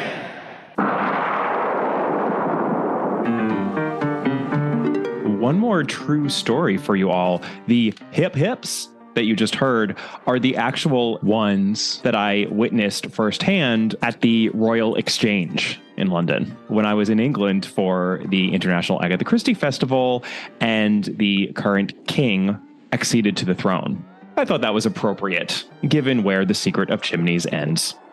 Well, that is The Secret of Chimneys by Agatha Christie 2.0. My revisitation is done. That was actually so much fun to do. I would love to hear any thoughts that anyone has about The Secret of Chimneys, about my revisitation. So please don't be a stranger. You can email me at allaboutthedame@gmail.com. And if you'd like to contact the podcast on social media, either to communicate with me or to look up those 3 charts I referenced at the beginning of the episode, visit me on Twitter at allaboutthedame and on Instagram at allaboutagatha, and I will throw those charts up on the podcast's Facebook page as well. The Facebook page is All About Agatha. For my next episode, I am going to be playing a game that was sent to me by the Hunt a Killer people. They create murder mystery game experiences, and they have done a game all about The Mystery of Hunter's Lodge by Agatha Christie. I honestly am not really sure what to expect. As I am speaking to you, I am looking at a beautiful wood box. It looks like wood mahogany.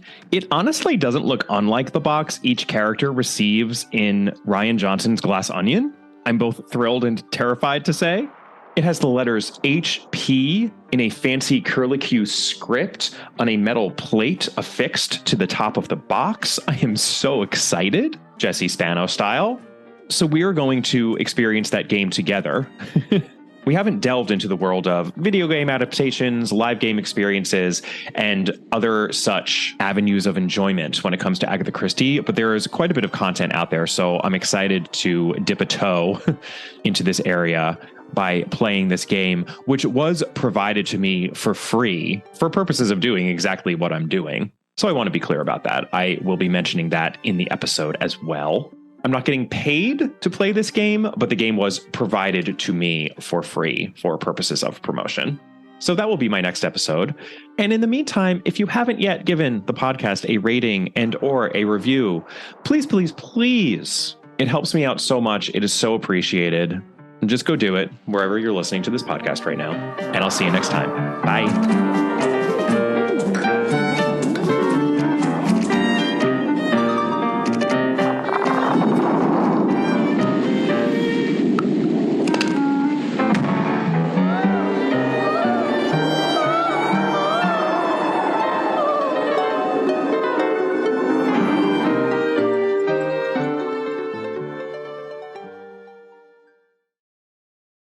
You love podcasts, the stories, the laughs, the unexpected turns. But when this episode ends, the silence starts. Not anymore. Audiobooks.com turns that silence into your next great adventure. With over 450,000 titles, from bestsellers to hidden gems, your love for listening just found its new best friend. And because you already know the joy of audio, we're giving you 3 free audiobooks to start your journey. Imagine your favorite podcast, now with unlimited episodes. That's audiobooks.com. Keep the story going. Sign up for your free trial at audiobooks.com/podcastfree today. Because for podcast lovers like you, the end of an episode is just the beginning. That's audiobooks.com/podcastfree.